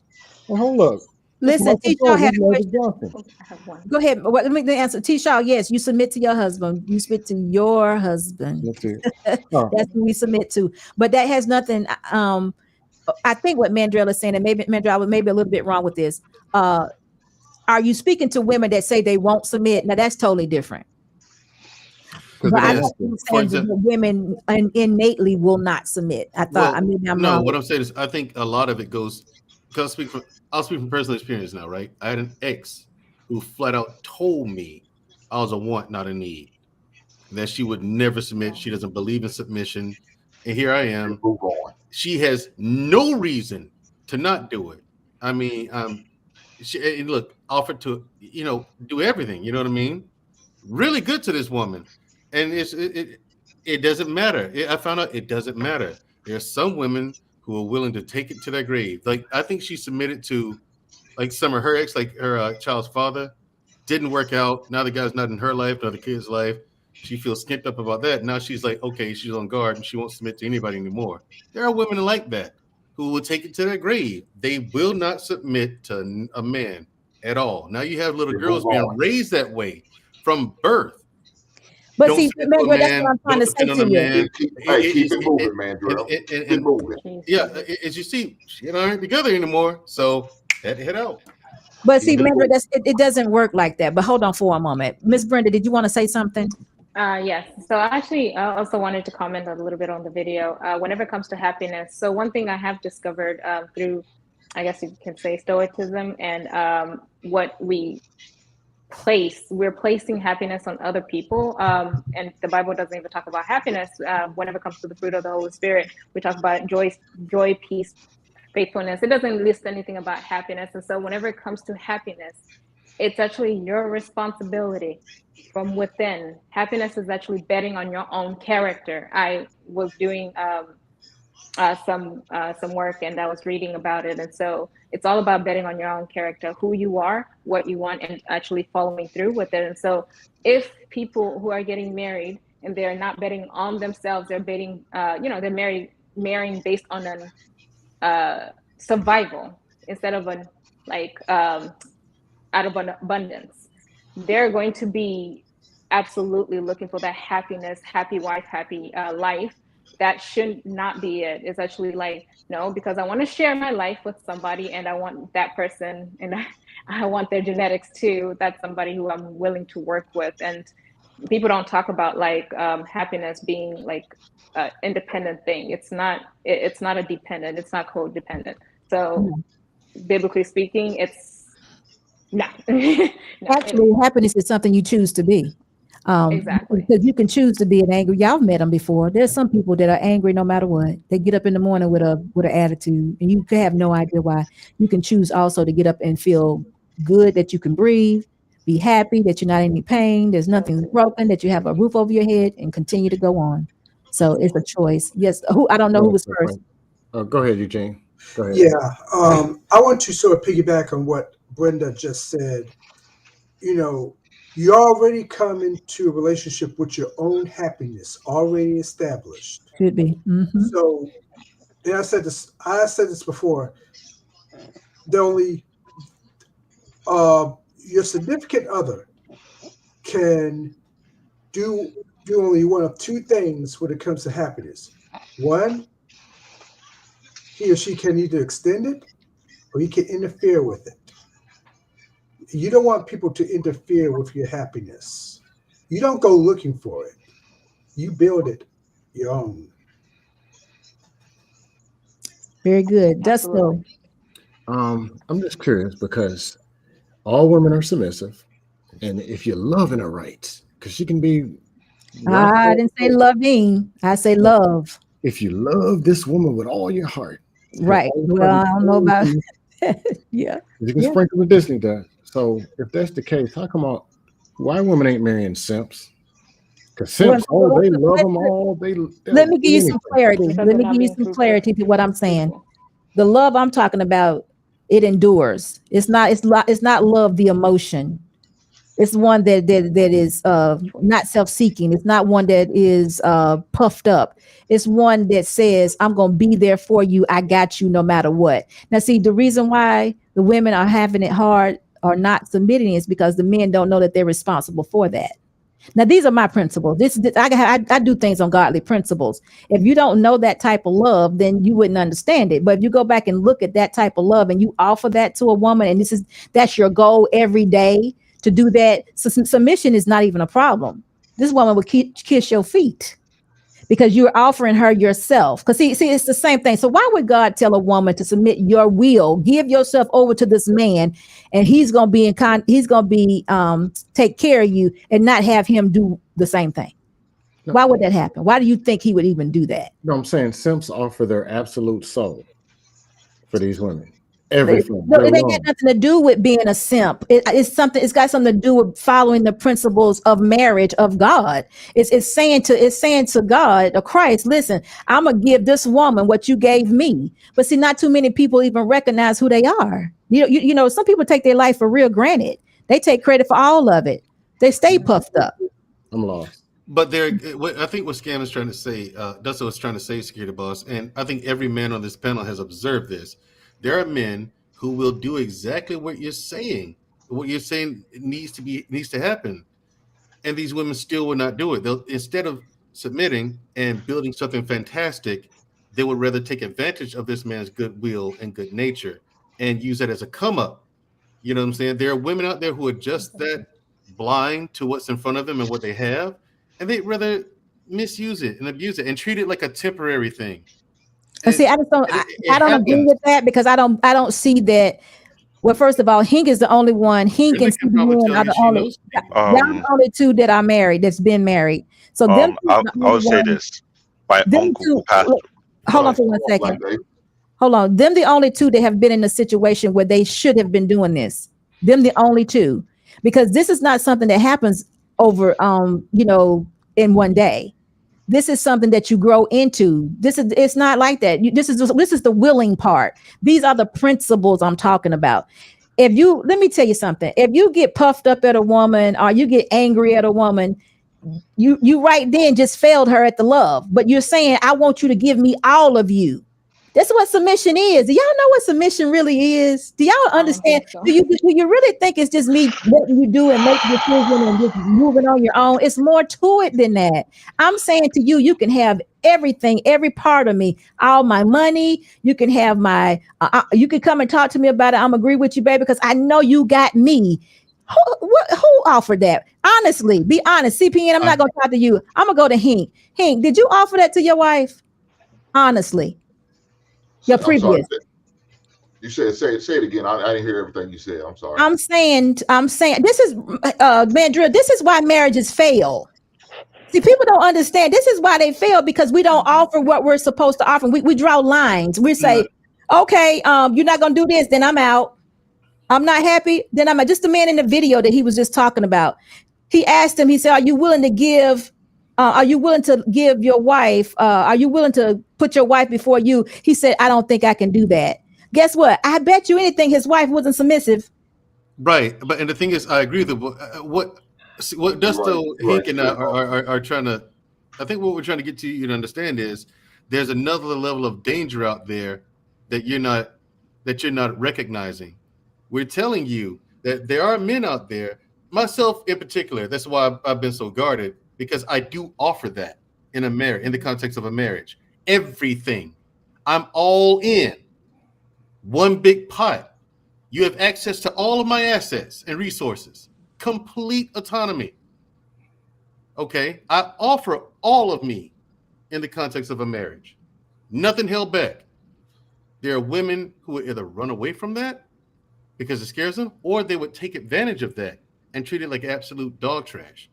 That's the danger that it sounds like you're not acknowledging. So you're saying I'm not acknowledging it because it shouldn't have happened. If you're not married, it shouldn't have happened. Well, no, it's not. I'm not that I'm married. I'm not saying it happened. What I'm saying is there are men in marriages who do the same thing, who offer this.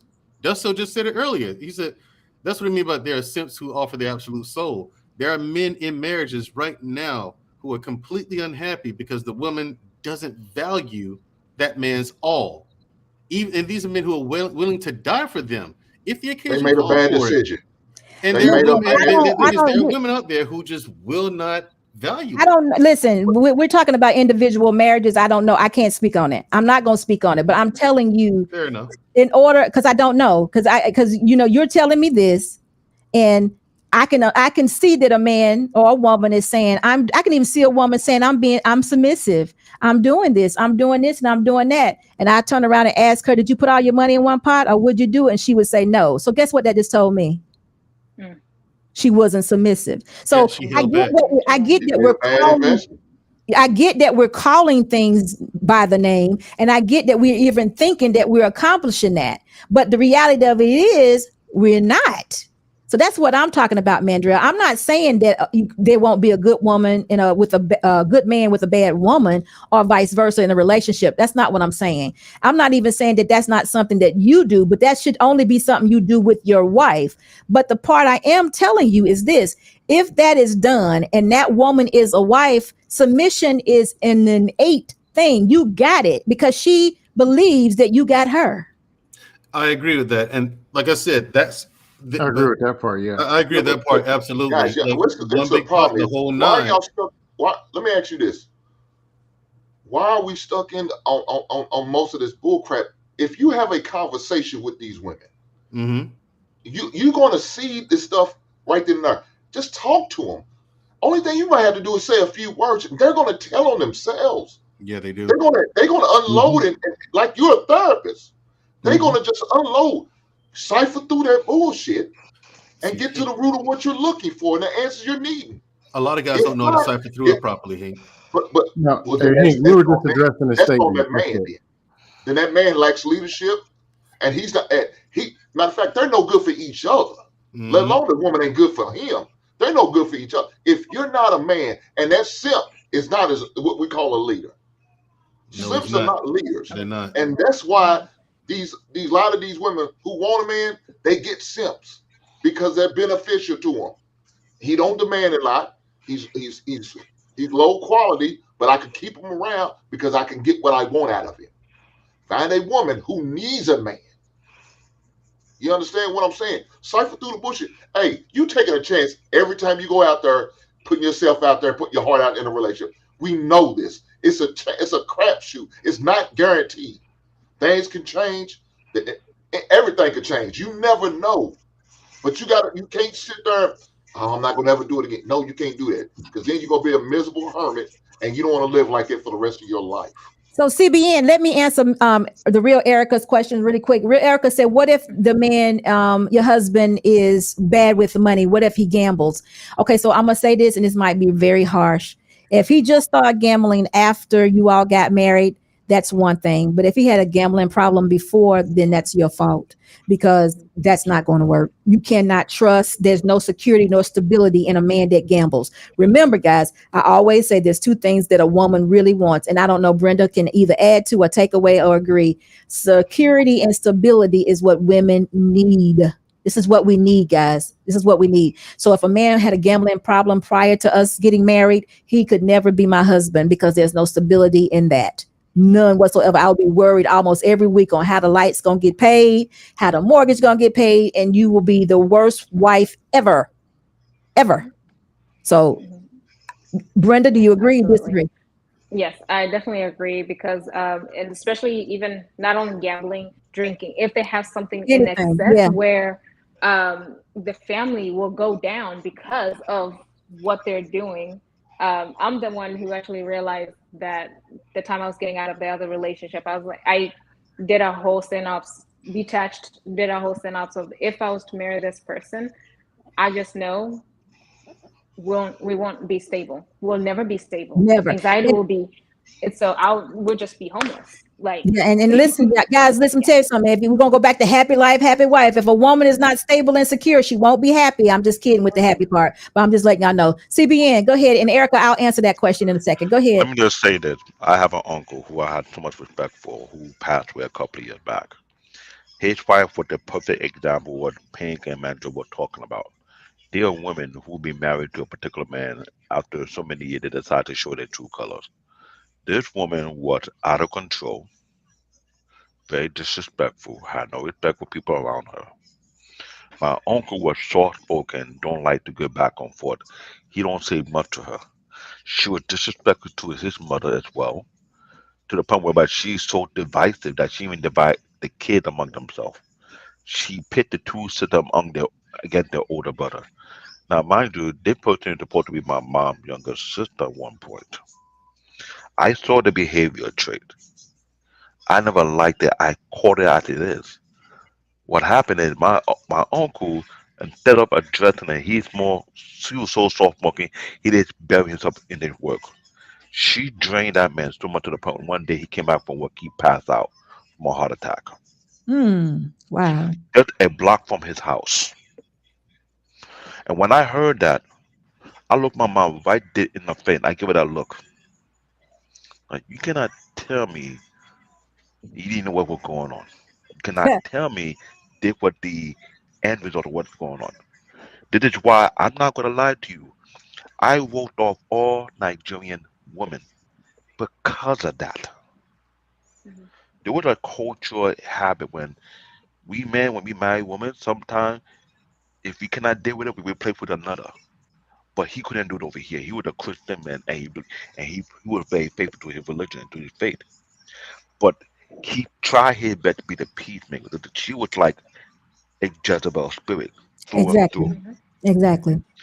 It got to a point that her own son did not want to be around. Somehow I heard from him a year or two ago.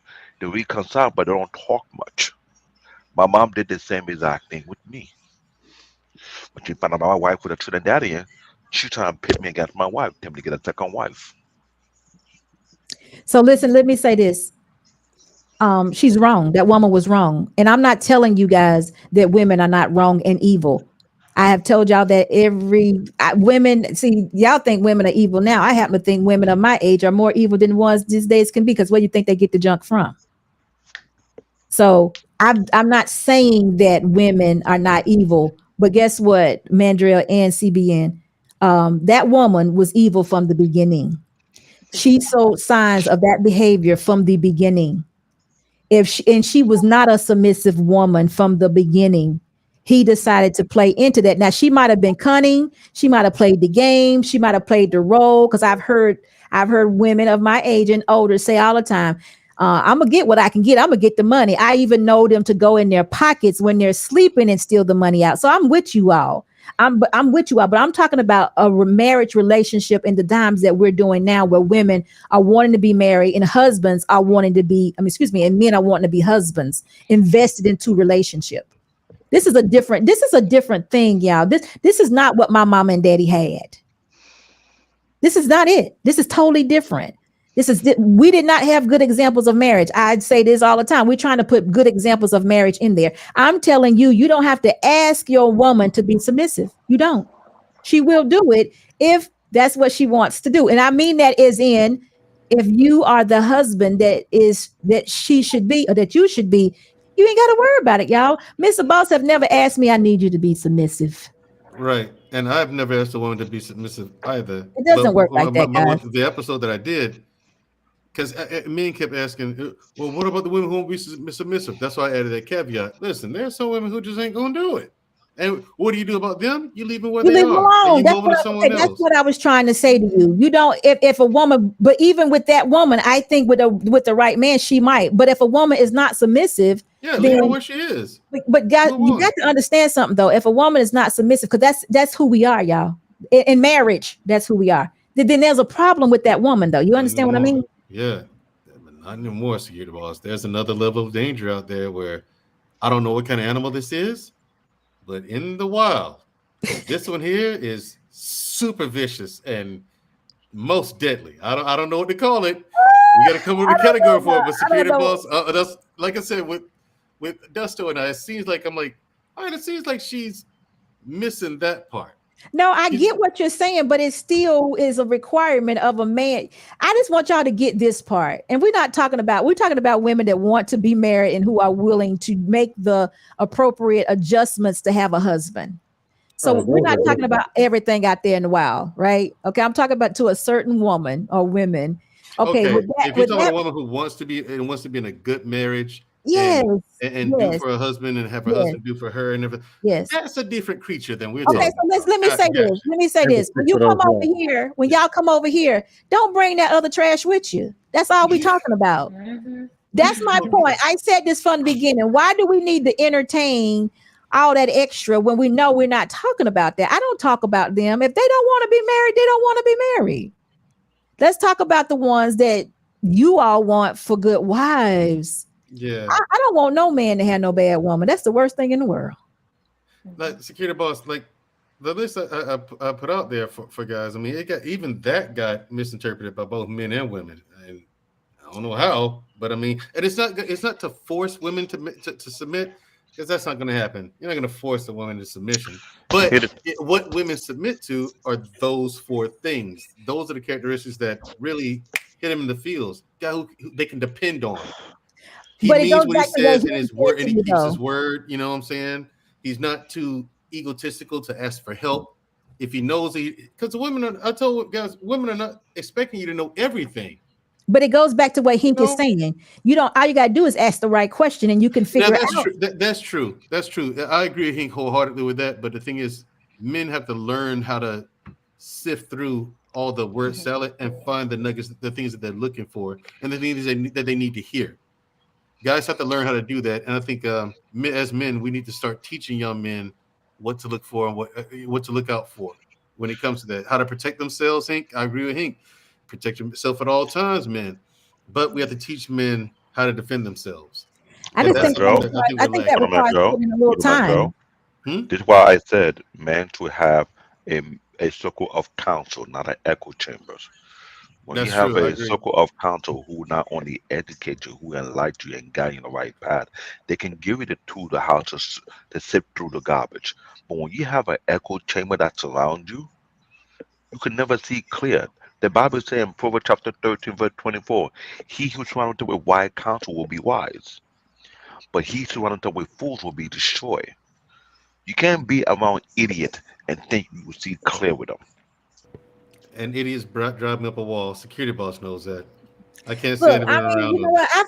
I feel sorry for you guys because I feel like I have a very good life, and I feel like you all would benefit well of having good wives and women having good husbands. And I just think that's the answer to this big old problem that we have. I don't want y'all to focus on Hey, the. I'm a dad and a Oh, granddad. that's I'm right. married, I'm sorry, CBN. I and another don't. one coming soon.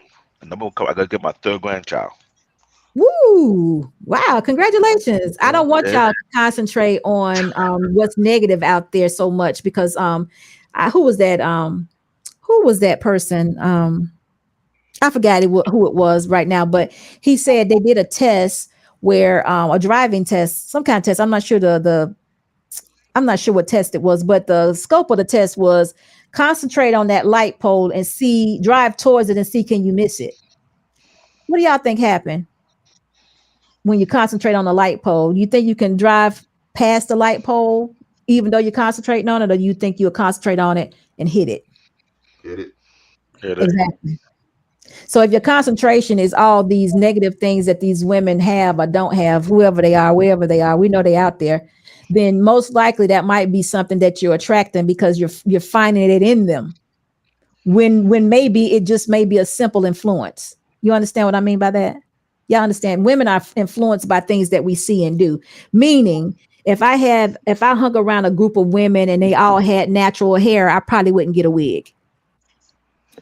Security bar. I would say at least me, Mandrell, Eugene. We're not those dudes that's focusing on the like. There are a lot of dudes going and getting the very women they're yelling at on panels. Yep. 3 days later, they're yelling again. Instagram at 4 in the morning. Hey, I like Yep. that. Yep. But I mean, that's just a simple test, though. Isn't that a simple test, though? You can always measure it that way. It's just a simple test. Don't concentrate on what you don't want. I can say I do that. I know Mandrell does. Eugene got all the ladies anyway, so I mean, Hank, I don't know what he's doing. Yeah, we'll know what Hank I have doing. something to say. Okay, go ahead, Miss Brenda. Yes. So I hear what the guys are saying. Whenever it comes to the dating pool right now, everybody is mainly in for survival, in my opinion, but mainly women, because of how my man usually says that women are resource extractors. And so most of them are looking for extracting resources because they don't want to use their own money, even if they're making their own money.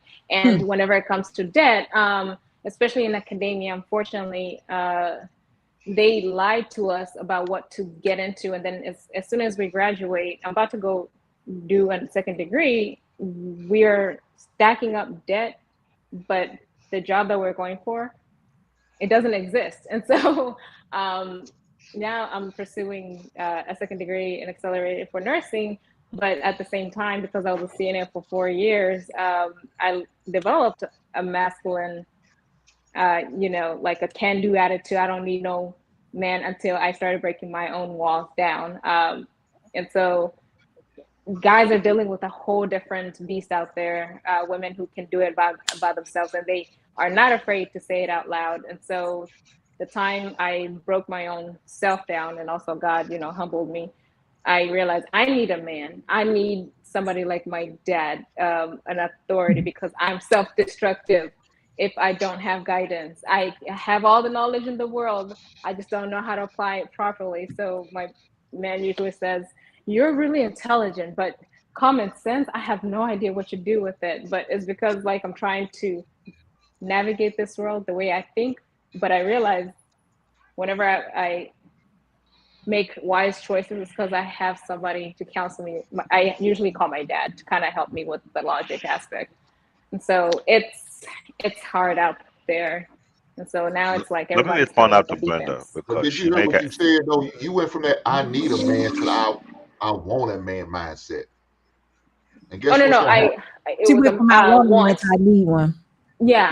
It was more That's like what I'm saying. So I don't guess need what's gonna anybody. happen? Yeah. Once you invoke that mindset into your lifestyle, it's gonna happen. Because you realize Exactly, how and that's what important happened. how important that we are to you Yeah. guys. And No, once All let you I me. did do is that, put on you Equilips. I got started you breaking got a them better because I was too opportunity rough. and a better chance. Because these bunch of I need a man type women, they gonna be left in a restaurant somewhere. They're gonna Yep. be left out in the cold, and it's cold on the outside looking in. They still got to want the man though.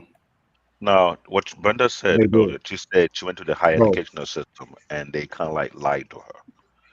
That would be a whole nother conversation about the education that have not been up to date because they keep putting on these fourth degrees that don't lend to no job whatsoever and they acquire so much depth. That's why those who were smart enough back in 2000 flew out of the country, got real degrees. But when they come back, the educational system don't want to respect those real degree, even though those degree outside the country have a higher level than the educational system in this country. Mhm. This So is women why think that they're smart, intelligent, this is but why you have more not men common going sense. to trade school. Trade school Yeah. produce higher earning people, whereby they get Because real they have critical practical thinking. job with little to no depth. Entrepreneurs, their own businesses, they do their own thing. Yes, I agree. I So agree. what she said is very, very, very on spot on. She said she acquired so much knowledge. Keyword, you got all the knowledge, but you didn't have the wisdom to use it. That way your father brought the wisdom that you needed to help you filter through all the knowledge that you have. That's why I said when you have wisdom, you know how to use the knowledge and you have understanding. This is where you have accountability and responsibility come in play. A lot of women say, I'm smart, yet you got a knowledge. You lack the understanding, which means you don't have no wisdom, which means you have no insight. This is why we have a lot of boo boo the fool female who think they know everything, but nothing but an empty barrel that make a loud noise. Like they say Well, in that would be Nigeria. why we need you all. Mm-hmm. We need How about that? men. Makes sense. Look, my husband teaches me a lot of stuff, so I ain't gonna, I ain't gonna lie. I'm here. Tell me how to do that. I mean, even got me a little battery pack if my battery died in the car. He taught me how to do that. A little portable one. Security board, I did the same exact thing for my wife. When I bought a Absolutely. battery pack, I first said, "What you need it for?" I said, "Okay, you see it." Daddy, Now every time she step out, can you give me the battery pack? you okay? I unplug it, give Are it you to okay? her. She Yep. good to go. He says, I don't ever want you to be somewhere where you gotta rely on somebody else at the moment. At least just to get you to where you gotta go. So I say, hey, look, I'm good with that. And he teaches me how to do it. I just do it. It's a little cute one too, about this big. It's really small. But anyway, it They, works. they gotta make Security cost guard. about The, $50. the Yeah. we need a man. The we need this and we need that and we need the men in the community and we need we need in one ear and out the other. Man ain't trying to hear that no more. Well, you know what? I'm afraid of that. So I guess what we have to do It's been too late for that. They're is done. late. Well, listen, I came along when I came along, and that's all I can be responsible for. So I'm gonna continue to be on the message that I am on for you all and for the women, and hopefully I can be of some help. If not, look, like Mandrill said, they ain't listening. You said they're not listening. But guess what? Miss Brenda's here today, so that's a sign, right? Isn't it a sign? Shout out to Brenda. Shout out to Miss And Brenda. shout out to Yeah. the dude in the background. Yeah, Thank you. shout out to My baby's Brenda. home. I gotta Is go. He got a is that a broom in broom? his hand, y'all. Shout out to him. No, I'm That's a just kidding. broom or a Yeah, mop? It don't Fire up matter. that turkey sandwich all the he asked above. for. But I'll Listen, see y'all later. she's going look when she get done in a few minutes. She's gonna tell him how valuable he is, no matter what he got in his Absolutely. hand. How about that? Yeah.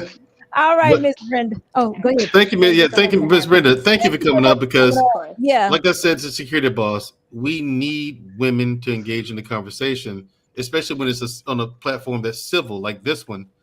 But where you find women at, for the most part, is when things are getting gutter and Ratchet. nasty and ratchet. And it's like, okay, women who are even in that conversation, I don't, I'm not attracted to that. Why would I talk to you if this is what you like, but you're not a security boss where you can actually learn something? I mean, Right. no. Look, we got to put in the work. Let's just put in the work and not even worry about Right. the I rest. mean, I'm All like, how right, do they not Brenda. Thank you understand so this yet? much. And All right. I get Thank you it. for bring having me. girlfriends and let's just have a conversation. Because listen, every Thank you for time a joining us, woman comes Brenda. up, it replaces one of these guys. It Definitely. replaces one of them. I will. You know how I it sure goes. will. All right. Have a good All right. night. Have a great day, y'all. Mhm. Oh, yeah, I don't know how to do this, but I'm just gonna get her. Let me see. Uh-oh. I did it. So anyway, guys, you all have been wonderful, like you always are. I love y'all being here. You know it. And the conversations are gonna get better. Listen, if we have more women up here, we can do some more conversations and really get into the problems, because I feel like she helped us a lot. I think she helped you No, all a she lot. didn't know. She put in a lot of information that Yeah, could be to heard help because understand women, though. You know what I'm saying? Because most time we run across women, they know everything, don't they? Right? I mean, how many would admit that? My what she say, Mandrell? What she say? My feelings Her get feelings were lied to her. would She lie to realized her. that How her many women feelings. can say She that, said, y'all? "I realized my feelings were lying to me," and she's Yeah. not the first woman I heard to say that either. My and sister that's said that to biblical. me years ago. Well, She said good. that I mean, years ago. anybody She that can realized say that. that, that's outstanding, y'all. That's Yeah, cool. yeah. And that was Years ago, my biblical. sister said that to And me. you She know realized something? her feelings lied to her. I mean, I just think that's overwhelming. I mean, I think that's a great thing to say, because guess what it does too? It already puts y'all in a good headspace, because she's saying, look, y'all ain't got to fight with me, because I'm telling you up front, I don't know everything and I ain't trying to fight you. It gives you all that room to have empathy for whatever she's getting ready to say next, because she's saying, I did all this based on my desires. And if my desires got me mixed up, screwed up, that's when it happened. I could say that because I messed up in the very beginning. I tell y'all all the time. That was my fiance, but I went too fast. I pulled the trigger in the wrong order. You But know, Cutie boss, not too many she women can do that. Cutie boss, she the young example of you, whereby you came to a level of understanding. You humble yourself and you Yes. beat yourself in the mirror and you realize you're flawed. A lot of women would attack her. Say that you don't know what you're talking about, but they don't realize it's. You know how they say, hurt dog, mom. I don't know. I forgot how Hank normally say it. Hit dog, hit hollow, whatever you want to call it. But the problem is, they know what she's saying is true, but Yeah. don't want to admit it's the same that going with them. They rather live a lie, wear a mask, and pretend to be something else that they're not. They don't want to face the reality. Accountability and responsibility make you face yourself. Look at your flaws. Say, you know what? I'm not so perfect as I think I am. I have these issues. I need to work on this. I need to build on this. I need to cut this one out. I need to drop this habit. I need to upgrade these habits. Women who reach to that level able to draw the right man to them, while Yeah. everyone else keep getting the bugaboo who they keep saying they can't find no good. But I told a woman, you keep saying you can't find a good. The reason why you cannot find a good man is because a good man not trying to find you. You can find any man, but not a good one. If you keep giving off the logs, it's like a frequency. Good men only look for the right frequency. If you keep getting off the wrong frequency, they will dodge you by and let all the other garbage attack you instead. So listen, what you're speaking of is self-reflection, because she can now see that, hey, I did this, I got involved with a dust stove that almost wiped me out. So now I done turned my head all the way around. I know what I'm doing. And that's what we all need to do. But most people would have blamed the dust stove. She took responsibility for it, and she was like, I got involved with it does though, and this and this and this and that. And it was her desires. She said it. So Brenda, if you're still listening, you did an outstanding job. I appreciate you so much. Bring your girls and we can have a conversation. And Nurse Fancy can be here. T Shaw can be here. Quita can be here. All of us can be here just having a good conversation. And the men can be here also asking questions, and we can just get to know each other much better, instead of just thinking that we all are ratchet and out of order and just don't want nothing, because there are some out there that are really willing and really want what you guys want too, and willing to do the work. So can't get any better than that, y'all. So anyway, y'all got some closing statements you want to make, because I got to get out of here. I've been with y'all I'll 3 make it quick. I'll hours. make it quick so I can get out of here. I'll just say this. Women, before you go out there, look in the mirror, face yourself, and ask yourself these questions. What did I have to drop? What did I have to keep? What did I have to improve? With those three things, you got to be honest with yourself. And fellas, stop trying to look for women for submission if you're not the person they can submit to. Work on yourself, work on your character, build yourself. Don't go with an ego trip. When you are a humble person, you're able to be bold. There's a difference between being bold and being cocky. Boldness comes from humbleness. Ego comes from pride. Too many egotistical guys that think they know everything and they also mess up as well. So they go on both sides. I'm a humble guy, but I can be bold when needed. I don't need to be too flashy whatsoever. But if you cannot check yourself and know what your weaknesses are, I promise you, another person can pour out your weakness as quick as possible and expose it to the world, and you will not like that. Until then, stay true to yourself, be part of it, be responsible, and stay reflect on who you are. That's what I gotta say. All right, who's next? I'll be quick. You ain't never done nothing quick. Okay, go ahead. Be quick. Women, please go to the gym and please burn the wigs. Do not join. Do not join. The nation of it. The nation of Wiglam is recruiting. They're about 2 million strong in the United States. Do not join the nation of Wiglam. Don't do it. Stay away. The wig long. You so Don't silly. do it. Assalamu alaikum.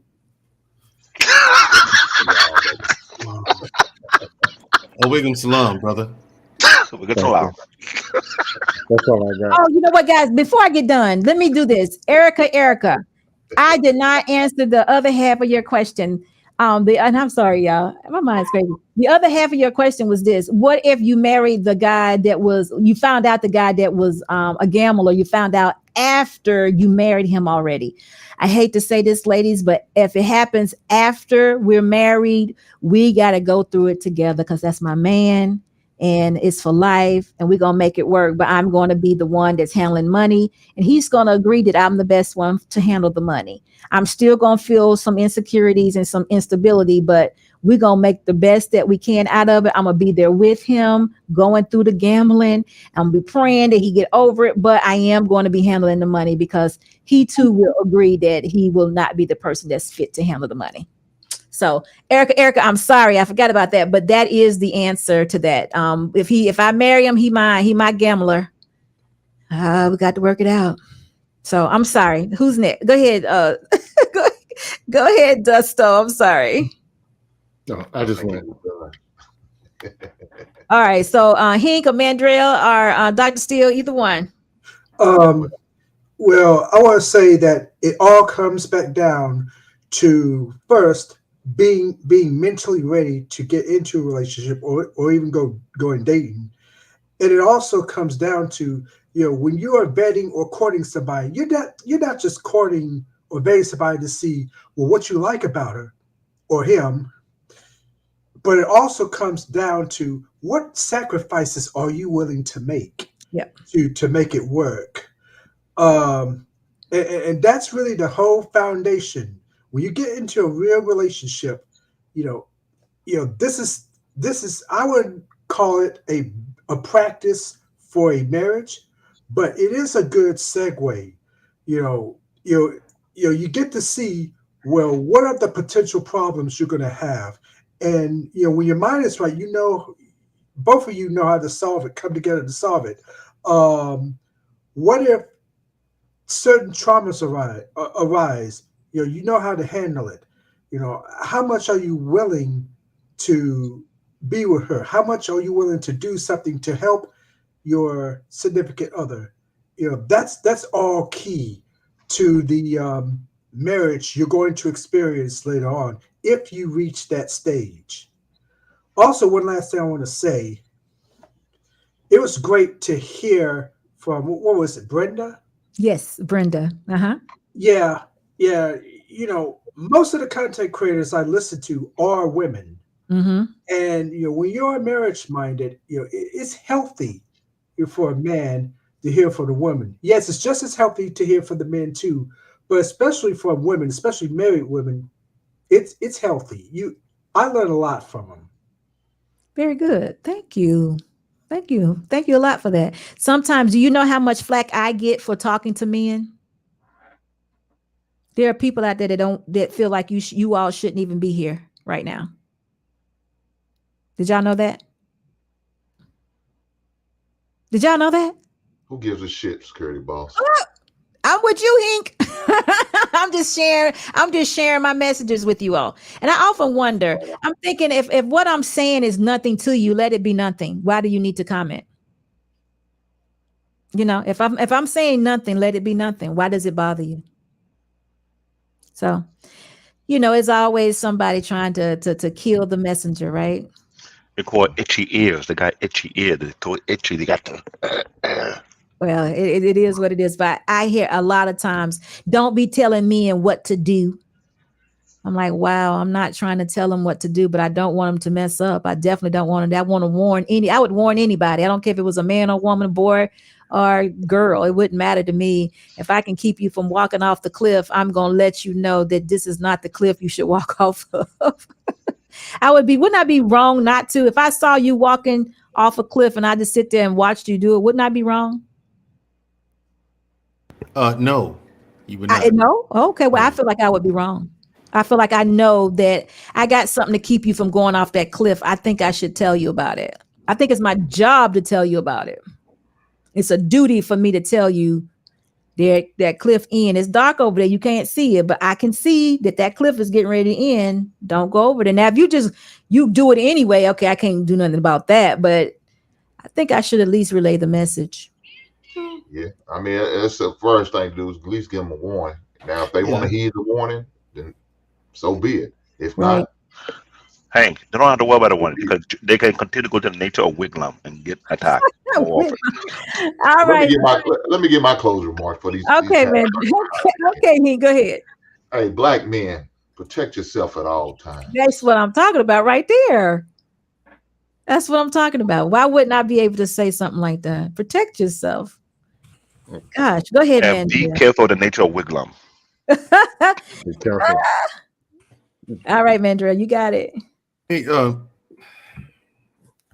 ladies and gentlemen, listen, ladies and gentlemen, if you're not interested in marriage, and the person that you're talking to is, have some sense of self-integrity and don't waste that person's time. If you know you're no good for that person, don't waste that person's time. Have some margin of character. Don't be a total piece of shit your whole life. Okay? I see this all the time. No, I'm sorry, Security. I see this all the time, especially in guys. It is heavy in guys. Weak men. They waste women's time knowing they have no intentions of having a future with them, and they go on through it anyway and then break the woman's heart. And it's like, bruh, why? Okay. Yeah, but it's on that person's they should be aware of that. That's why we say have the conversation, men and women. Mm-hmm. Have the conversation. I know it could be hard. I know sometimes conversations could be difficult. I know it could be heartbreaking at times because you may not want to walk away because the sex is too goddamn good. Who cares? Sometimes you got to let it go, baby. Like what Hank said, people, it's not that important. Okay, it's not worth losing everything and having to start all the way over. In one way or another, because understand the dangers of the world. There are people who will take full advantage of you and take you for all you got and not care. So just watch yourselves and listen to Security Boss. She does. It may not be the answer for you, but it may be the answer for someone else. The answer of marriage, okay? That's all I got. All right, guys. Thank you so much. I'm going to let y'all go. But listen, I may do a little pop-up tomorrow, but y'all will hear about it if we decide to do one. We'll put a little advertisement out there to give y'all all time to come back. But we might have this conversation continue on or may add a little something to it. But I think today was a very good day.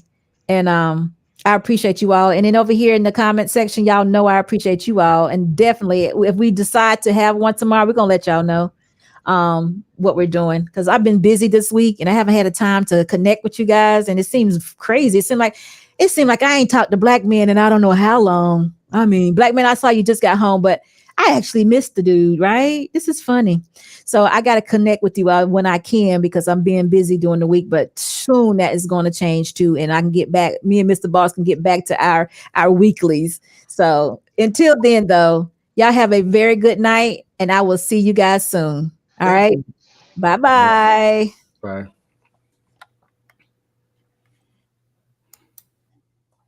All right, Mr. Steele. Let me see if I can get rid of y'all.